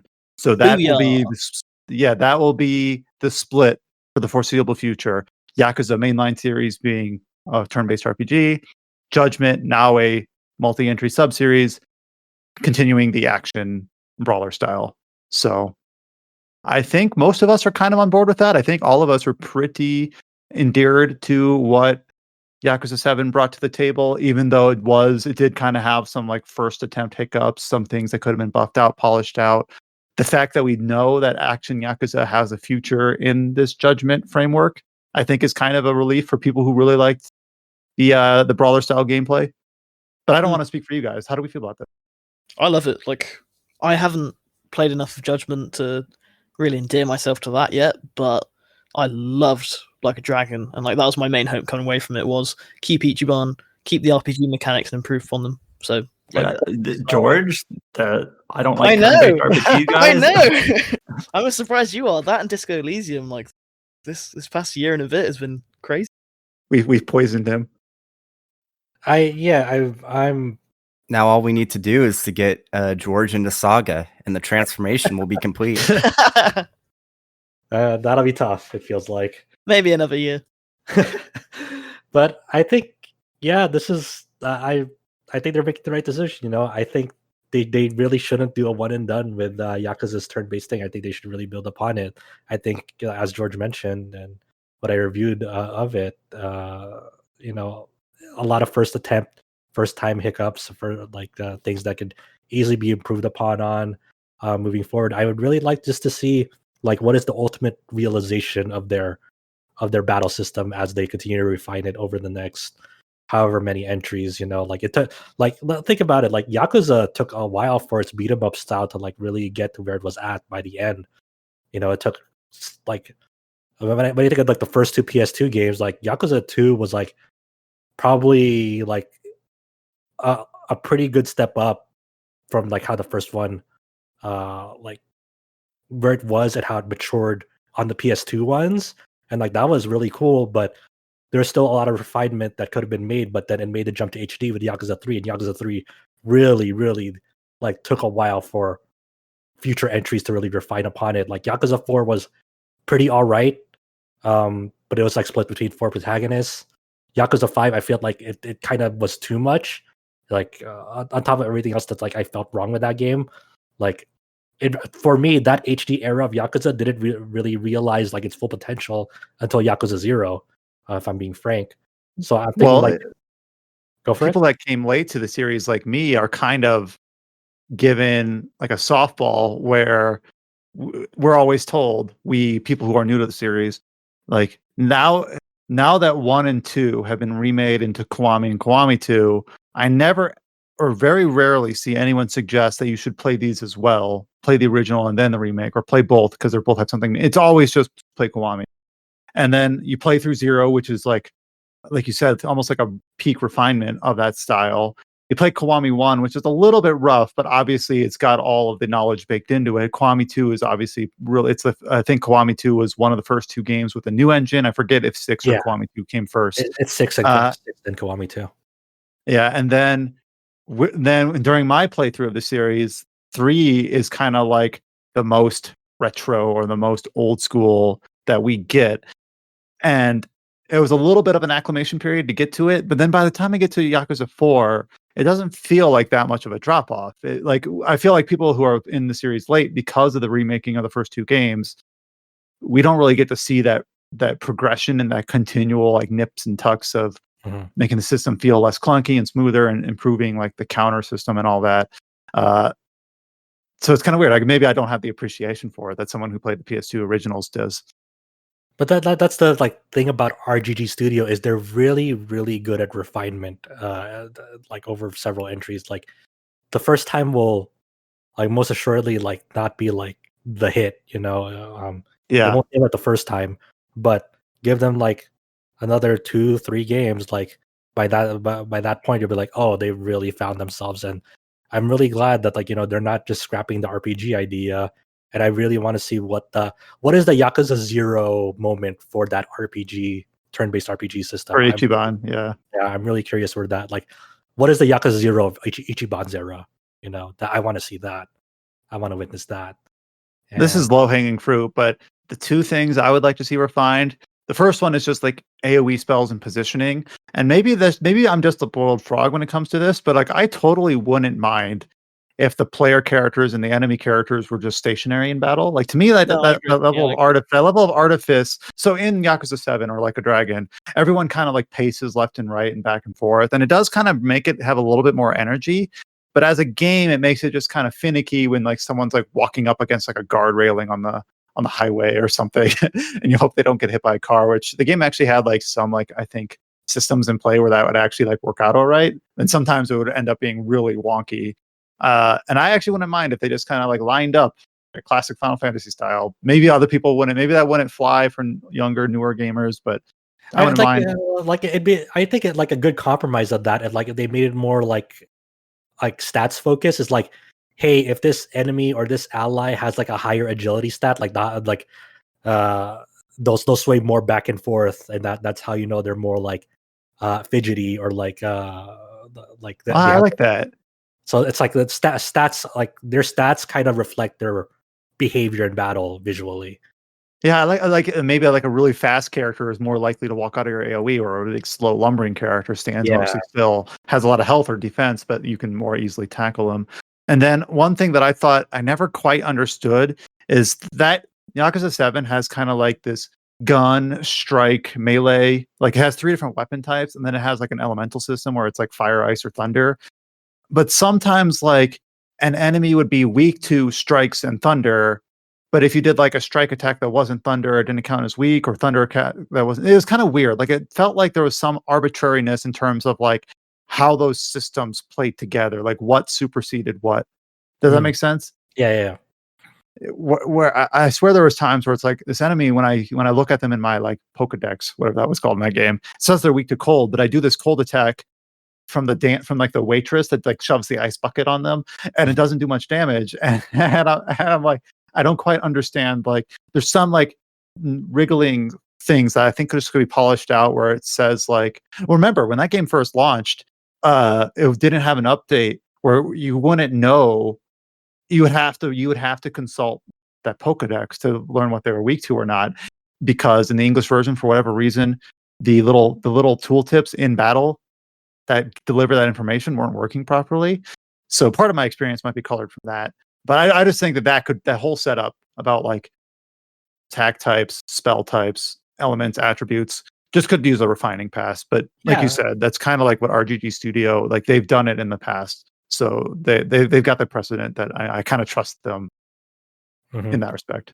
And that's the thing that's exciting about it too, is like, how do you take like these RPG concepts and communicate that through a modern lens, a modern setting. Like that was the fun thing about Yakuza 7 is like, oh, like imagine like a modern day like traditional RPG party following each other, and how does that like actually look like in quote unquote real life? Like what would that look like? And just seeing that realized through a game is like very fascinating. And I want there's so much potential and imagination yet to be explored in that space. So I'm really happy that I know a lot of people will still not like this direction for Yakuza, but I think it's cool that they're doing something new and continuing to try to revitalize the series. It's okay, and I think Ichiban has more than proved to like the audience far and wide that like he can be the main character. Like he is a worthy Yeah, for successor. sure.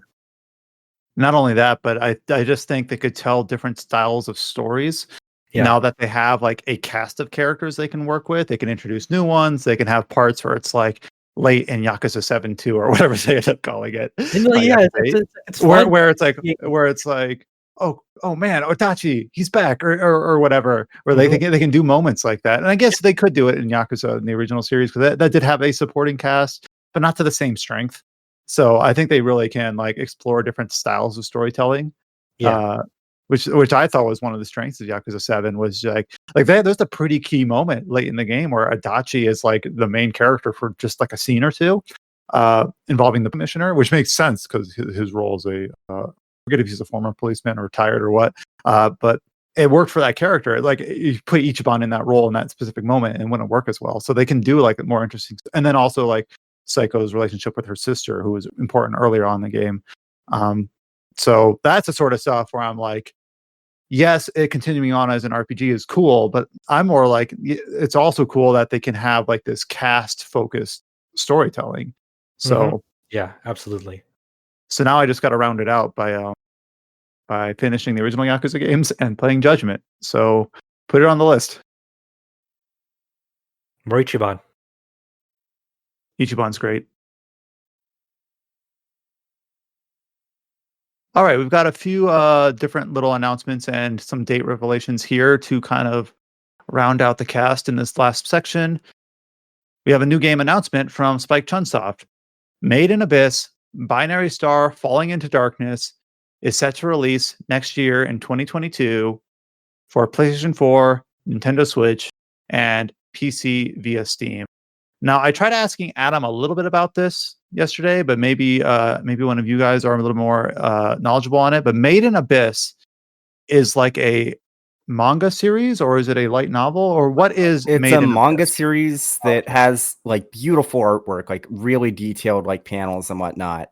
That got a really, really good anime adaptation, and actually, along with the announcement of this game, like season 2 was announced.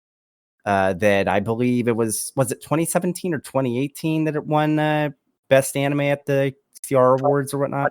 2017, I believe. 2017. So yeah, very highly regarded show, and people had memed about how it's an anime that feels like it should be a video game, and now it will be.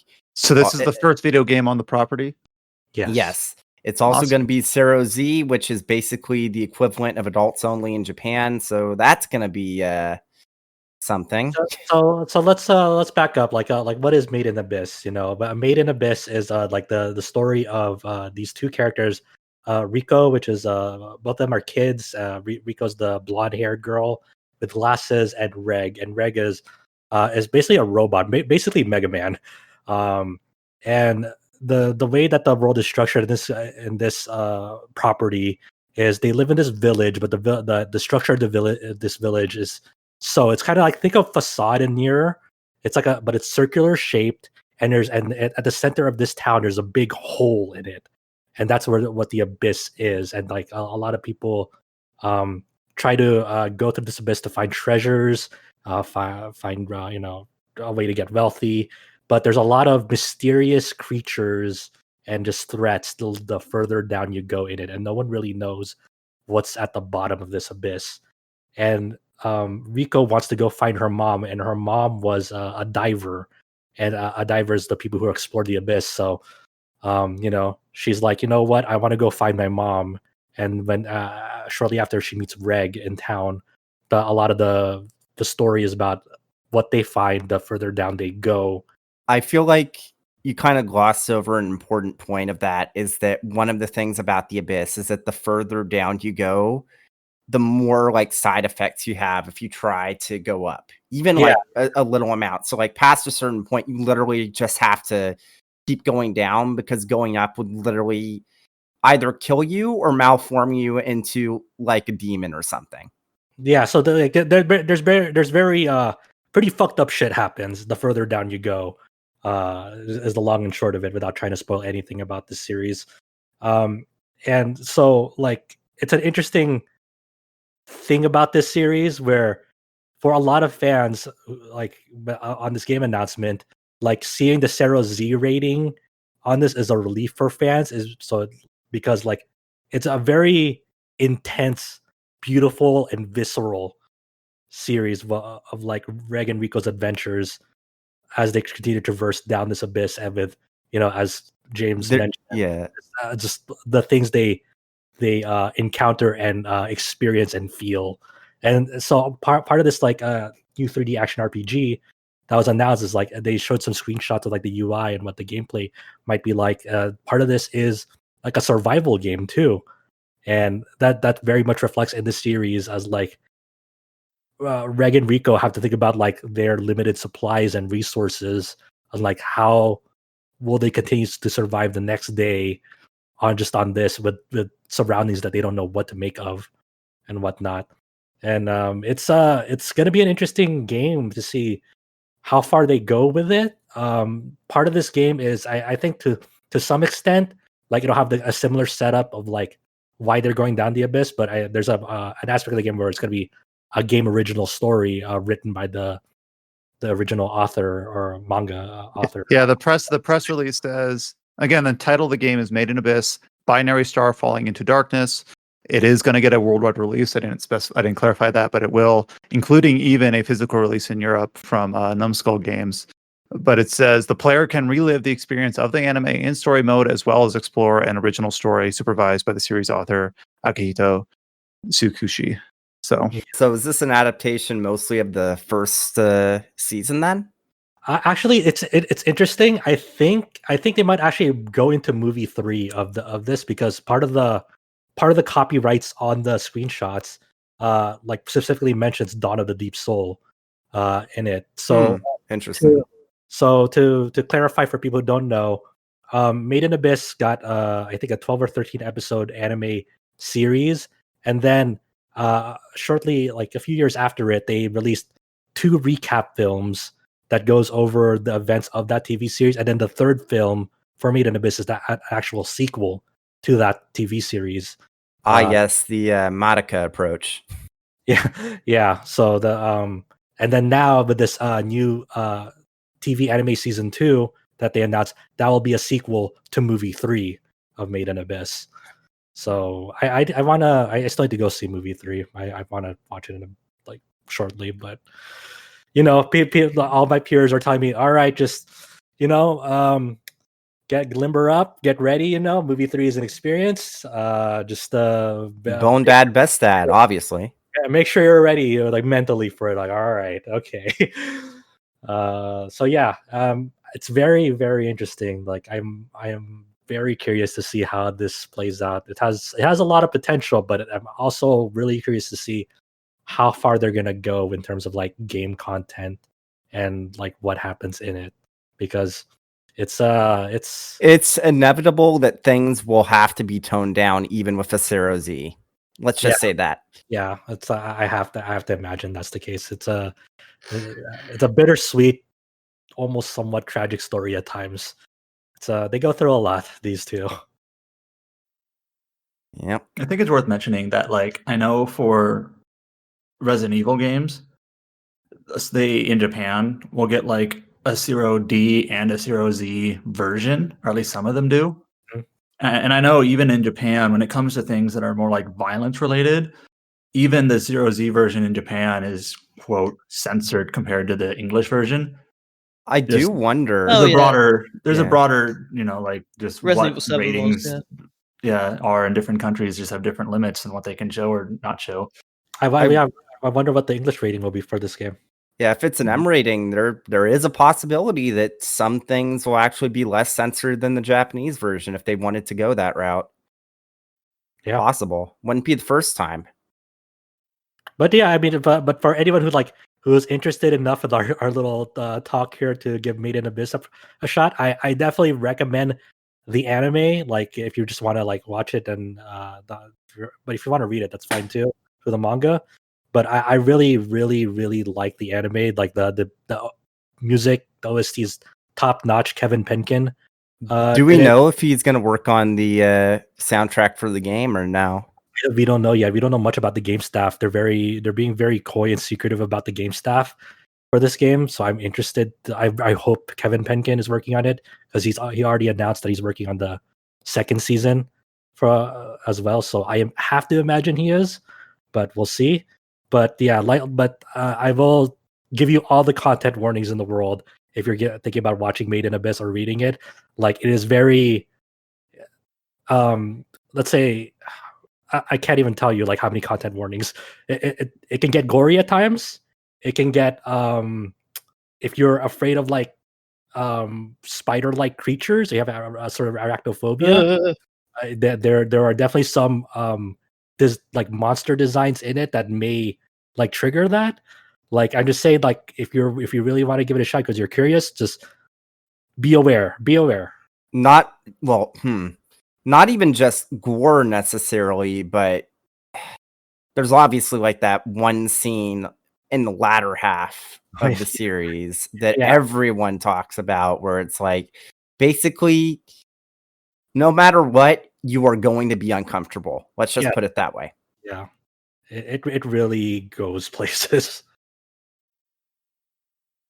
One thing that's kind of interesting about being on this side is that, like, when I saw that, who wrote the news post for it? Was it Adam or was it Kite? It was Adam. And he tweeted it out, and then I saw it got like a pretty strong reception, 500 likes for a news post announcement, and that kind of made me go like, I don't know what this is, but maybe I should.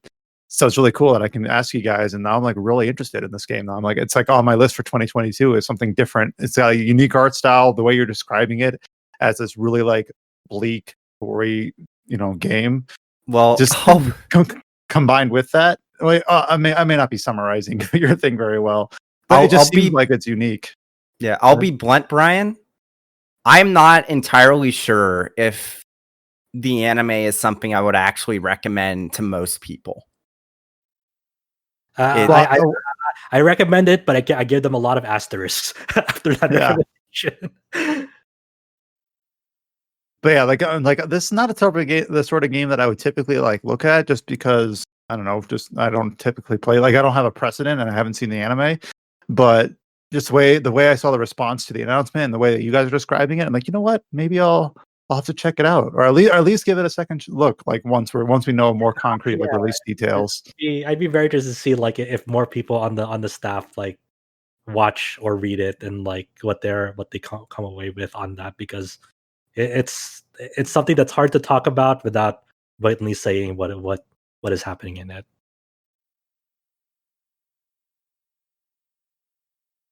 We got a couple release date announcements for games that we had talked about previously. About a month ago, we talked about the announcement of the bundle pack from NIS America.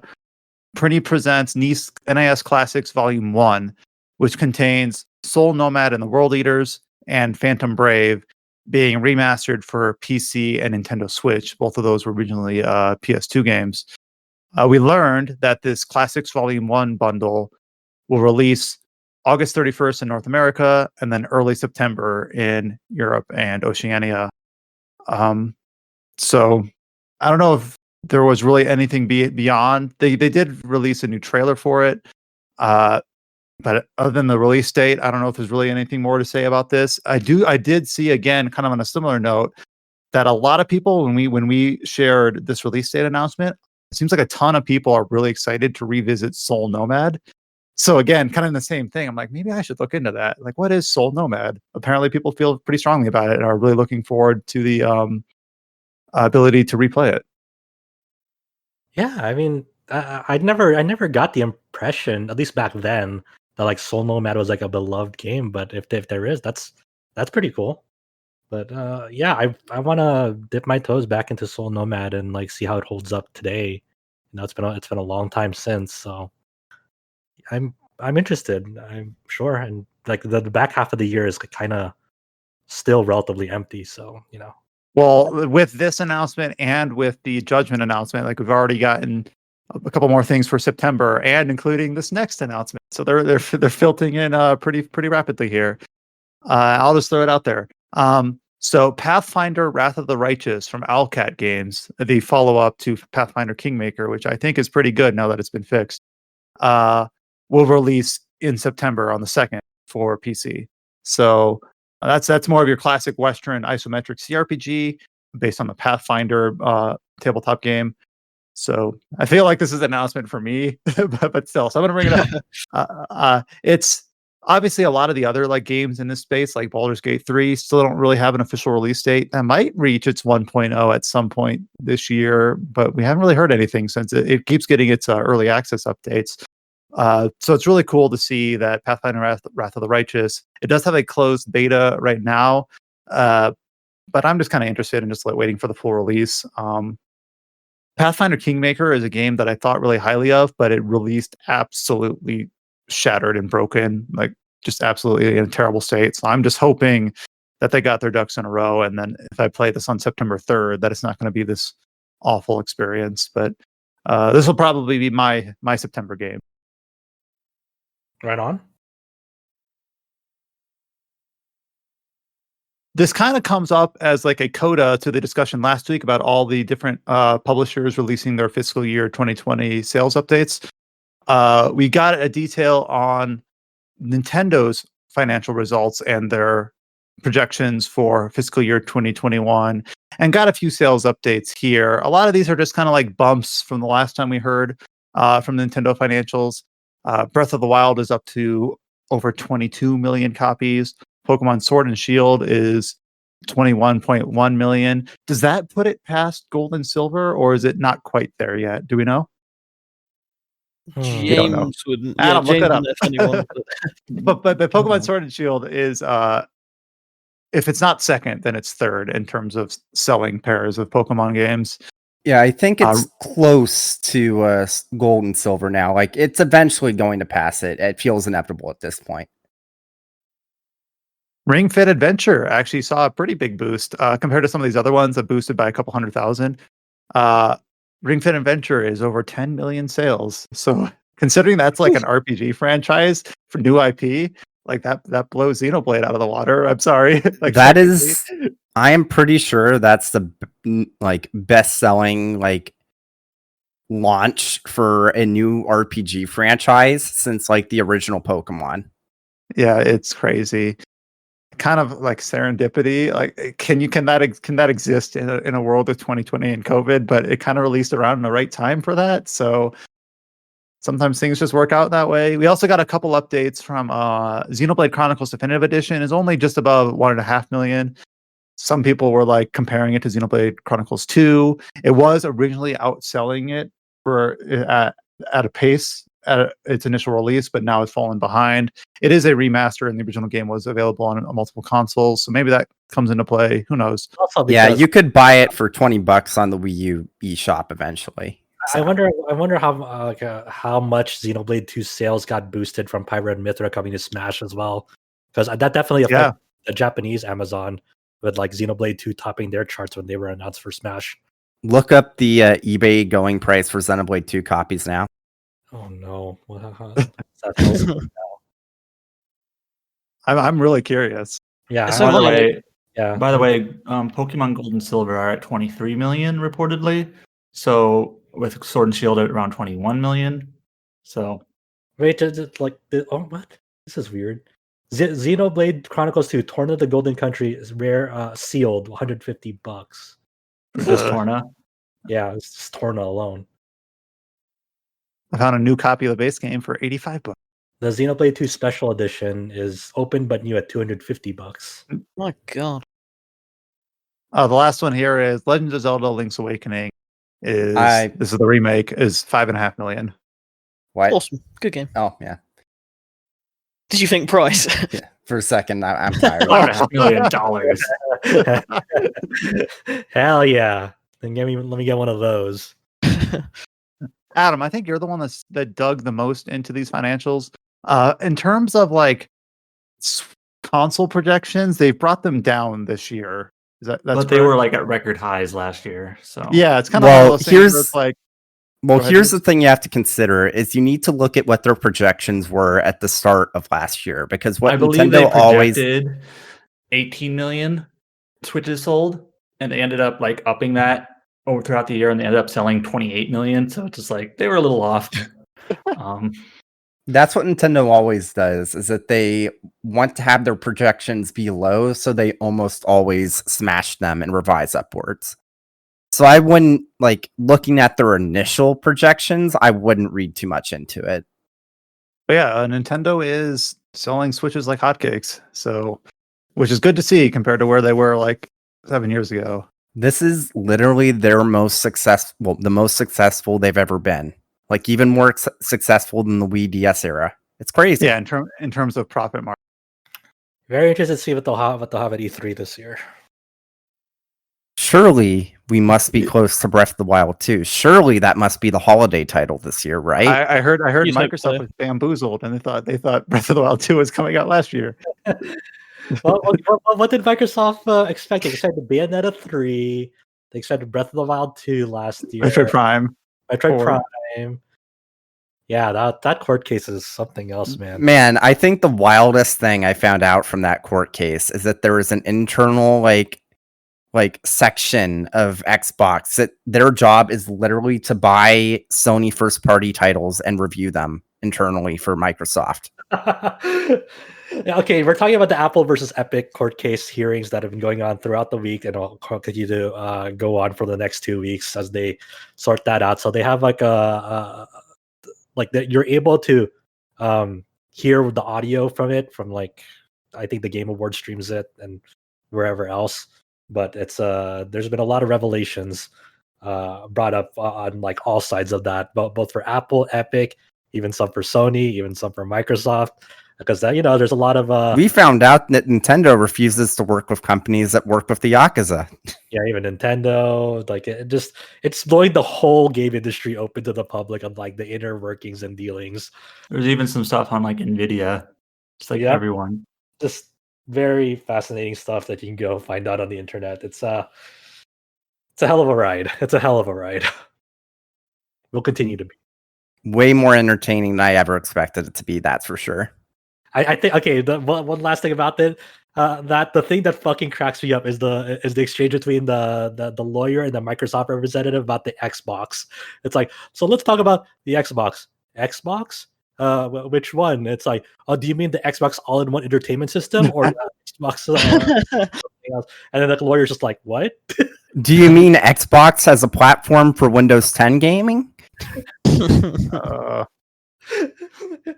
God, there's just so many other tidbits of that court case I'd love to talk about, but this isn't the time or place. But man, what a yeah, if you're looking for like really educated and smart, like financial savvy takeaway from what we can glean from this court case, you're in the wrong place. But we'll meme about it. I think there's very little educated to be said about that court case as it currently stands, because everyone knows that it's just gone off the rails already.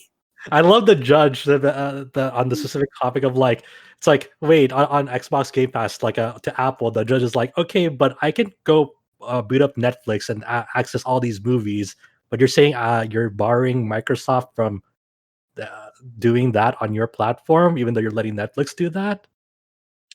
I don't get it. The judge is like, what the hell's going on? Yeah, like the further into this court case we go, you can just tell that the judge already hates both Epic and Apple. My heart's out to the judge to having to sort out through all this bullshit and having to face also just how overly secretive the gaming industry is with all like the side. I love their reaction to the court documents accidentally being unsealed, and they're like, "Well, they're already out there, so is there really any point to resealing them?" And then the following day, like there's like other like 10 other, or there's other third parties like making last minute like sealing requests to the judge saying, oh no, don't show this to public, don't show this to public, you know. And the judge is like, you never said that in the original, like when the paperwork was submitted, like what the hell? You didn't say that when it was filed. We can't do this. We're gonna talk about this forever. My God, this court case is. God. Speaking of E3 that Josh brought up 10 minutes ago, we Speaking got of an leaked announcement. information, the ESA.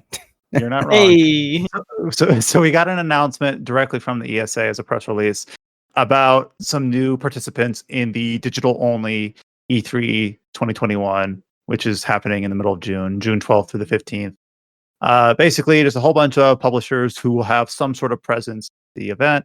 Square Enix, Sega, Bandai Namco, Xseed, /Marvelous, Gearbox, Verizon, Turtle Beach, a few other smaller ones. My favorite gaming companies. Yes. Binge.com. Mhm. Yeah. So it is nice to see that some publishers are going to, take the opportunity to showcase as they would typical E3. Obviously, it's really hard to like be super like we don't know what to expect. It's the first time it's had this format. They took a year off after a year of a lot of incredibly terrible blunders. So it's kind of like just wait and see and get the popcorn ready sort of thing. As in a footnote, we did learn that Konami is deciding not to partake in E3, even though they have stated that they have plans for the year. So they're kind of like one of those like, we'll let you know, just wait, we'll let you know when we have something to share. It won't be at E3. And then the ESA like had some sort of like public rebuttal to that, which is actually kind of interesting about like Konami's missing an opportunity here. So lots of weird stuff. But two companies in a position of weakness bickering at each other. You love to see it. Yeah, so I like the gamer in me is excited to see E3, but I'm also kind of like I'm at the point like I didn't really miss it last year. I know a lot of people did, but I guess I just didn't. I don't know if I'm just wasn't in that headspace because everything going on or what. But I miss seeing people there. We've hit. I think besides I think besides the obvious of like Brian and Adam seeing each other because they're family, I think the last time two of us from the site have met face to face was Brian and I like early in 2020. It was late 2019, right before the grounded thing. It was. I wasn't sure if it was before or after the year shift.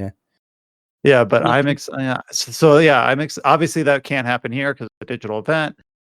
But didn't they also confirm that Gamescom is also going digital this year? Did they? Yeah, because they usually why do like a hybrid thing, and then they went back on that. Like, no, we'll just go full digital this year. I really need before like next year's Gamescom. I really need to get like my passport in order so I can go to that and I can see George if he goes. Yes. George's like, don't see me. I have my tattoo cream on.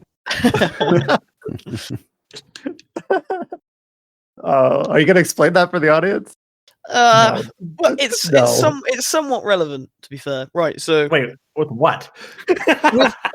with RPGs, it's I got an Emil tattoo on my chest, and before I start the podcast, I spilled Diet Coke down my belly button, and then that revealed that I had my shirt off and I have tattoo cream on. Now I'm shouting this on a podcast. So record it. No one listens 2 hours in anyway. If you're listening to this and you've just heard George regale the tale of his Emil tattoo, go to our Discord channel, which you can access with the link at the top of our homepage, and let him have it. There you go. Amazing. All right. What else do we got? Speaking of Discord, PlayStation has announced an official partnership with Discord to come out next year, which is weird because this is coming off the heels of the rumoring of Microsoft buying Discord outright. So this is kind of a weird one for me because as a primary PC gamer, I have Discord open all the time. spoiler, we actually kind of use it to do this podcast and share streams and even talk about like embargoed footage or whatever. But it's kind of been like off limits to consoles, like completely, unless you put it like on your phone. Well, sort of. Because that's better than the Switch Online implementation of voice chat. What do you mean by sort of? Well, already Microsoft has some integration with Discord on Xbox. So basically, if you're playing a game on Xbox, your Discord status will show you playing that Xbox game.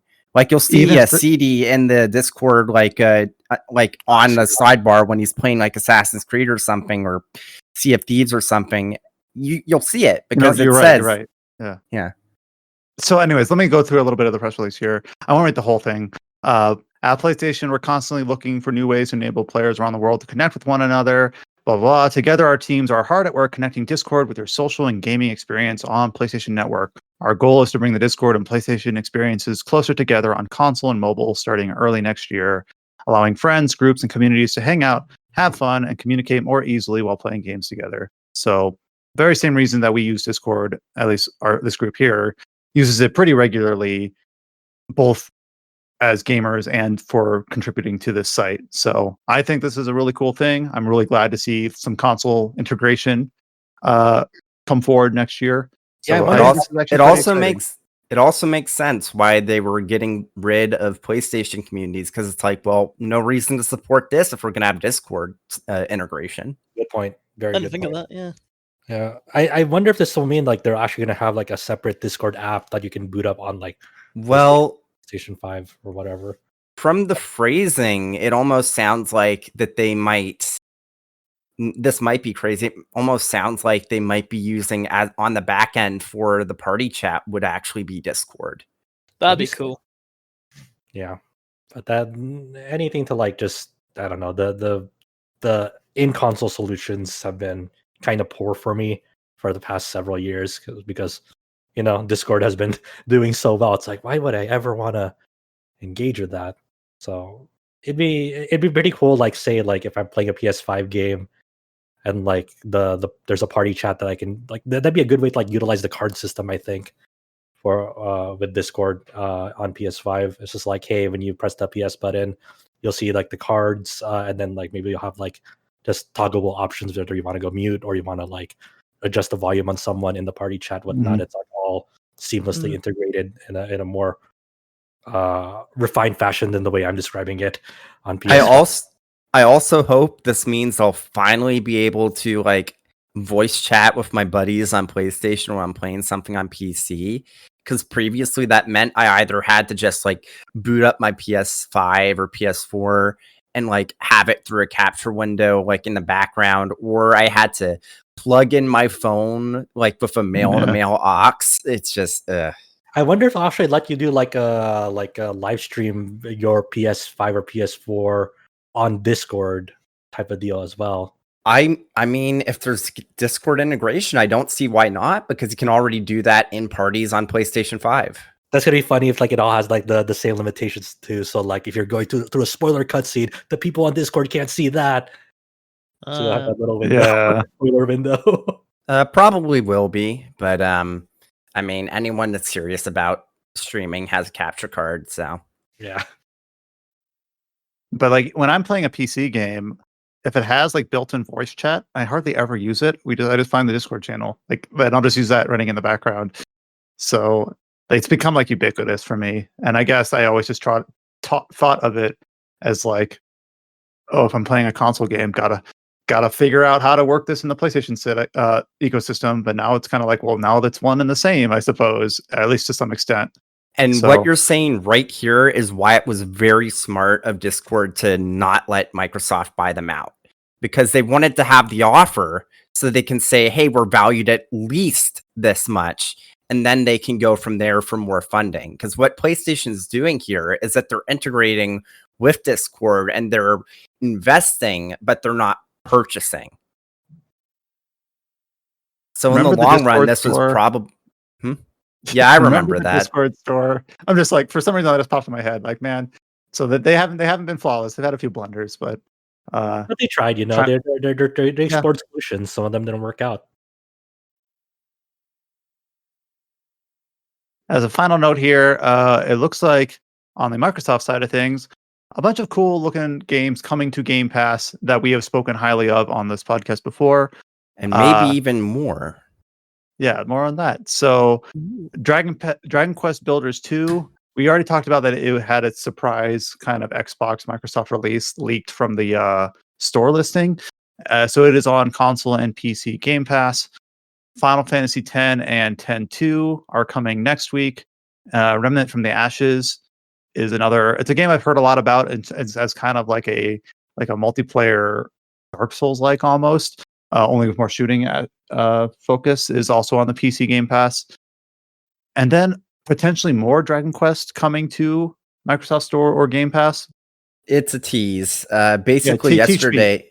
Yeah, yesterday I was just scrolling through Twitter. I saw a very silly Dragon Quest tweet from Kyle Gatto. He just like Dragon Quest be like Crown Blue Circle, which was funny. And then in the replies, there was this one dude said, "I'm still deep in Dragon Quest 11, but now Builders 2 is dropped on Game Pass, and it's more Dragon Quest than I can take." And weirdly enough, the official Game Pass Twitter account replied to that saying, "No, that's just the right amount. Maybe ... It's not enough." So very obviously a tease for more to come. So that, I mean, so what other Dragon Quest game could end up on Windows Store on Game Pass? Realistically, the Dragon Quest Heroes games, like the ones were like Dynasty Warriors esque. They were from, I think they were from Omega Force. I can't remember. Were they good?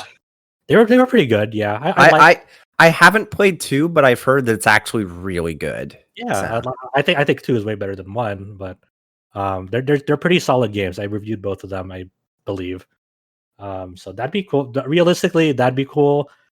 Me and James thought the same thing when you heard this. So like, why doesn't Microsoft just pull off another Phantasy Star Online 2 and just do a surprise reveal like Dragon Quest X? I know this. Yeah, I know this is crazy.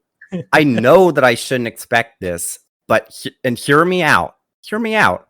So we know that Phil has been trying to get Final Fantasy 14 on Xbox for a while now. And we also know that Yoshi P has said that, oh no, the dev team is just too busy. We can't deal with that. Do you know another MMO that Yoshi P is involved with that doesn't have as much active development right now? Dragon Quest X. I didn't know Yoshi P was involved in that. James is just like up on this whiteboard, like contracting like red strings of his things like that. You really think about what Phil did. But I you know what? I'm with you, man. I would love to see. I mean, it's so crazy, but it's like when you think about it, is it that crazy? Yeah, it's like we never thought Phantasy Star Online 2 would happen. We never did. I love the hushed voices. I love the conspiracy theory. Like, I'm whispering. Why am I whispering? All I'll say is that I know that if they localize it, it'll be on PC, and I don't need to buy a Series X. But I'm just gonna say right now, if Phil actually manages to get Dragon Quest X localized, I will buy an Xbox just as support for that. All right, it's now on the record, on public record. Will you back me up on that, Josh? Oh my God, man! We've got two things. Important things on public record in the last 15 minutes of the podcast. James's promise for a Series X and George's Neil. No. I didn't say Series X. I said an Xbox. There's a difference. Xbox. Oh, loophole. Yeah, but I don't know. But I would probably make it a backwards compatibility machine on top of a Dragon Quest X machine if that were to happen. Yeah. But man, I would if they did that, that'd be crazy. It'd probably get you back to MMOs because I hear so many great things about Dragon Quest X. People are like, "You freaking love it, man!" From the friends that I spoke with that play it, like it seems to be a really good MMO. And we'll see. That this is our hopes being taken up to an unrealistic degree, but you never know. All from an admittedly kind of shitty like Twitter tease. Yeah. Look, it's hard to completely dismiss it because PSO2 happened. So like, feels like anything could happen. Yeah, and I mean, yeah, you can say, oh, it's a Twitter tease, but I mean, it's not even like is it a tease? I mean, this is a pretty blatant tease that there's more to come. Is it not enough? I would say that the Xbox Game Pass account is like one of the memeier sort of like Twitter accounts I've seen, like company wise, like they do tease a lot, and like well, obviously Game Pass is absolutely stacked with games anyway, so there's a lot to come from it. But I do wonder if they're just being like overly cheeky. I think it'd be Heroes. Yeah, I think it'd be Heroes if anything, which is sad. Speaking of, just a random thing to throw in the end here is that Fantasy Star Online 2 New Genesis' beta starts next Friday. So, Did you get in? assuming the servers, I have the thing saying it on this weird bare bones Xbox Insider PC app saying that I'm ready. Yeah. So I guess we'll see like on Friday if the rollout is smooth or clusterfuck. We'll have to see. But yeah, I guess all the PSO2 talk reminded me like, oh yeah, that's next week. Close beta for that. So cool. And with that, that covers everything that I had slated or had written down or other people had contributed and written down. Do we have any other final thoughts on E3 or on Discord or NieR? Anything we talked about today? We have to do like a live watch of E3. That's all I'm saying. Like we gotta. I don't know if like people would listen to it, but that would be cool. If Kingdom Hearts gets announced and I start screaming, like that would be on public record. Well, we could always jump in to a channel like this, into a group watch, and then I can secretly record everyone without their permission. Yes. And then if anything comes out of it, I will ask for forgiveness, which is easier than permission, as the saying goes. Deal. But yeah, E3 obviously comes with a lot of baggage, but obviously there's also reasons to be excited for it, especially after the crap year that most of us had.